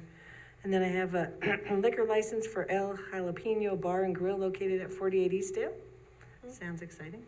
And we have the Sons of Italy that are having a car show on Saturday, September 13th from 9 to 3 over at the American Legion Post, 55 over Rocker Road. That's it. Okay. And then we have a notice of claim, which has been referred to legal, Gallagher. Number 1, and Progressive, a subrogation claim. And number 3, Delacruz, and they've all been referred to legal. And then we're at 21. Okay, great. I'm going to do a 1-minute discussion of this. So, but I'm happy to, we can take an extra minute if we need it. We have been discussing changes to our nuisance party law. We've also been working a great deal on enforcement over in Ward 4. And I think the last week has given us a chance to see how that's working. I'm hearing from residents that they're seeing police present there. The community policing unit was over there passing out flyers, reminding everybody of the law. And we've definitely seen shrinking of the area in which there are problems, and the police are ticketing. So we reviewed this morning the complaints we received and the tickets that have been issued. They've actually moved very fast. I've called a couple times and they were right there, so. Great, they have been, that's what I've been hearing as well, so that's good news. They've been prompt and professional and taking care of it. We did discuss a couple of different changes. And these are primarily aimed at reaching landlords. We still have landlords over there who the only contact we have is an LLC on Long Island or something like that. And so what we think is that if you look at the nuisance party law, it will say that if there's a third violation within 2 years, the owner of the property shall be considered a responsible party. And tentatively, our idea, talking with legal and with Chief Cavalier and everybody, is to reduce that and basically have 1 strike instead of 2 strikes, and to not say it has to be within 2 years, but to take that out. And basically say that after there is 1 violation of the nuisance parties law at a rental property, that the letter that the police automatically send to the landlords afterwards would have a paragraph added to it that would say, hey, there's been a violation of the nuisance parties law at your property. Within 30 days, you need to send us a local contact, the name of someone who's available 24/7 and who is within Dutchess County that we can reach. You need to have a local contact here. And if you don't send us that contact, there's going to be a $1,000 fine. We may have trouble catching these folks, like tracking them all down, but the idea is that we would try to get people's attention. So, and we will advise them again, as the police letter does, that we will continue to contact them and be holding them responsible for illegal activity on their property. It gives us a mechanism for problem properties. The first thought was to create a landlord registry for the entire town, but that's a huge amount of work and it's really bureaucratic, and 99% of the why create all that paperwork? This enables us to target any property where there is there's a nuisance party violation, and then begin reaching out directly to the landlord. If people feel that that's something appropriate, we'll write it up. We wanted to just do a quick workshop reading to see if that sounded like the right direction to people tonight. I would like the fine to be a little higher, only because the landlord's gonna get that and charge the kids anyway. They write it in their lease. If you get it, the kids are gonna pay it. So you should make it higher. The kids have to feel the impact on this. The landlord's not paying that fee. So you think that the I've fine should be higher? Right, I've talked to landlords, they said, we have it in our leases, the kids are gonna pay it if they get a fine. Yep. So it should be higher so the kids feel the impact of these things. Okay, so why don't we take that back and talk about that further with legal and see what we think? But if this sounds like roughly a good direction to go to sort of add a little more enforcement clout, there's 3 or 4 problem properties that are really the source at this point of most of the issue. So. And it's really great to see that Mike has seen some improvement in the ward. Oh, I have, and thank you, police, for being on point. Joe, if you can hear me back there, guys and girls are doing a great job. Yep. It's been really helpful, and really appreciate all that hard work. And the community policing unit has been doing a lot of proactive educational work too, and just visiting and being present in the neighborhood. So, okay, if that was just for workshop purposes, then I think the last thing we do is open the floor for public comment on any issue that people may want to speak to about us at all. Tonight, I move to suspend the rules. Second. All those in favor? Aye. Any opposed? All right, the resolution carries 7-0. Doreen. Okay, first of all, thank you for making that change to the payment for any fire district equipment. I think that'll be helpful for taxpayers. And can you, number 14 about the water bill, I'm really confused as to what you did. Are you paying, giving a refund or not? We are not. We voted against that 5-2. Okay, totally. All right, thank you. You're welcome. Good, okay. Sorry, that was too complicated and confusing, but yes, in the end, we decided, we weighed this and the vote was 5-2 not to give a refund. Okay, is there any further comments? Yes, welcome. Steve Oshman, third ward. I know it's late, so two quick ones. One, can you get somebody in to look at the sound system? Because it's really annoying, the echo and stuff in the room. We've been working with Roger Connor to try to do that and see if we can find a different contractor to work on this. Thank you. Yeah. It's just annoying. And then the other thing, which is a little bit more serious, with the, having the public hearings and then voting on things right afterwards really makes a farce of the public hearing. There was a lot of comments today from a lot of people, on both sides, for you to digest, was it 25, 30 people, their comments in 5 minutes or 10 minutes and come up with things. It's obvious that things were already decided and it was gonna go through the way it was gonna go through. Some of the small things like the property there with cleaning up properties, obviously there's not much has to be done, but larger issues like that, I think the board should consider on the larger issues when there's a lot of public comment of, suspending the public hearing as has been done in the past, and then, have further discussions before moving on. Good idea, thank you. Thank you very much. Anyone else? All right, seeing none, I move that we adjourn at 10:25 PM. Second, all those in favor? Aye. No one is opposed, 7-0. Thank you all for your patience. Have a great night.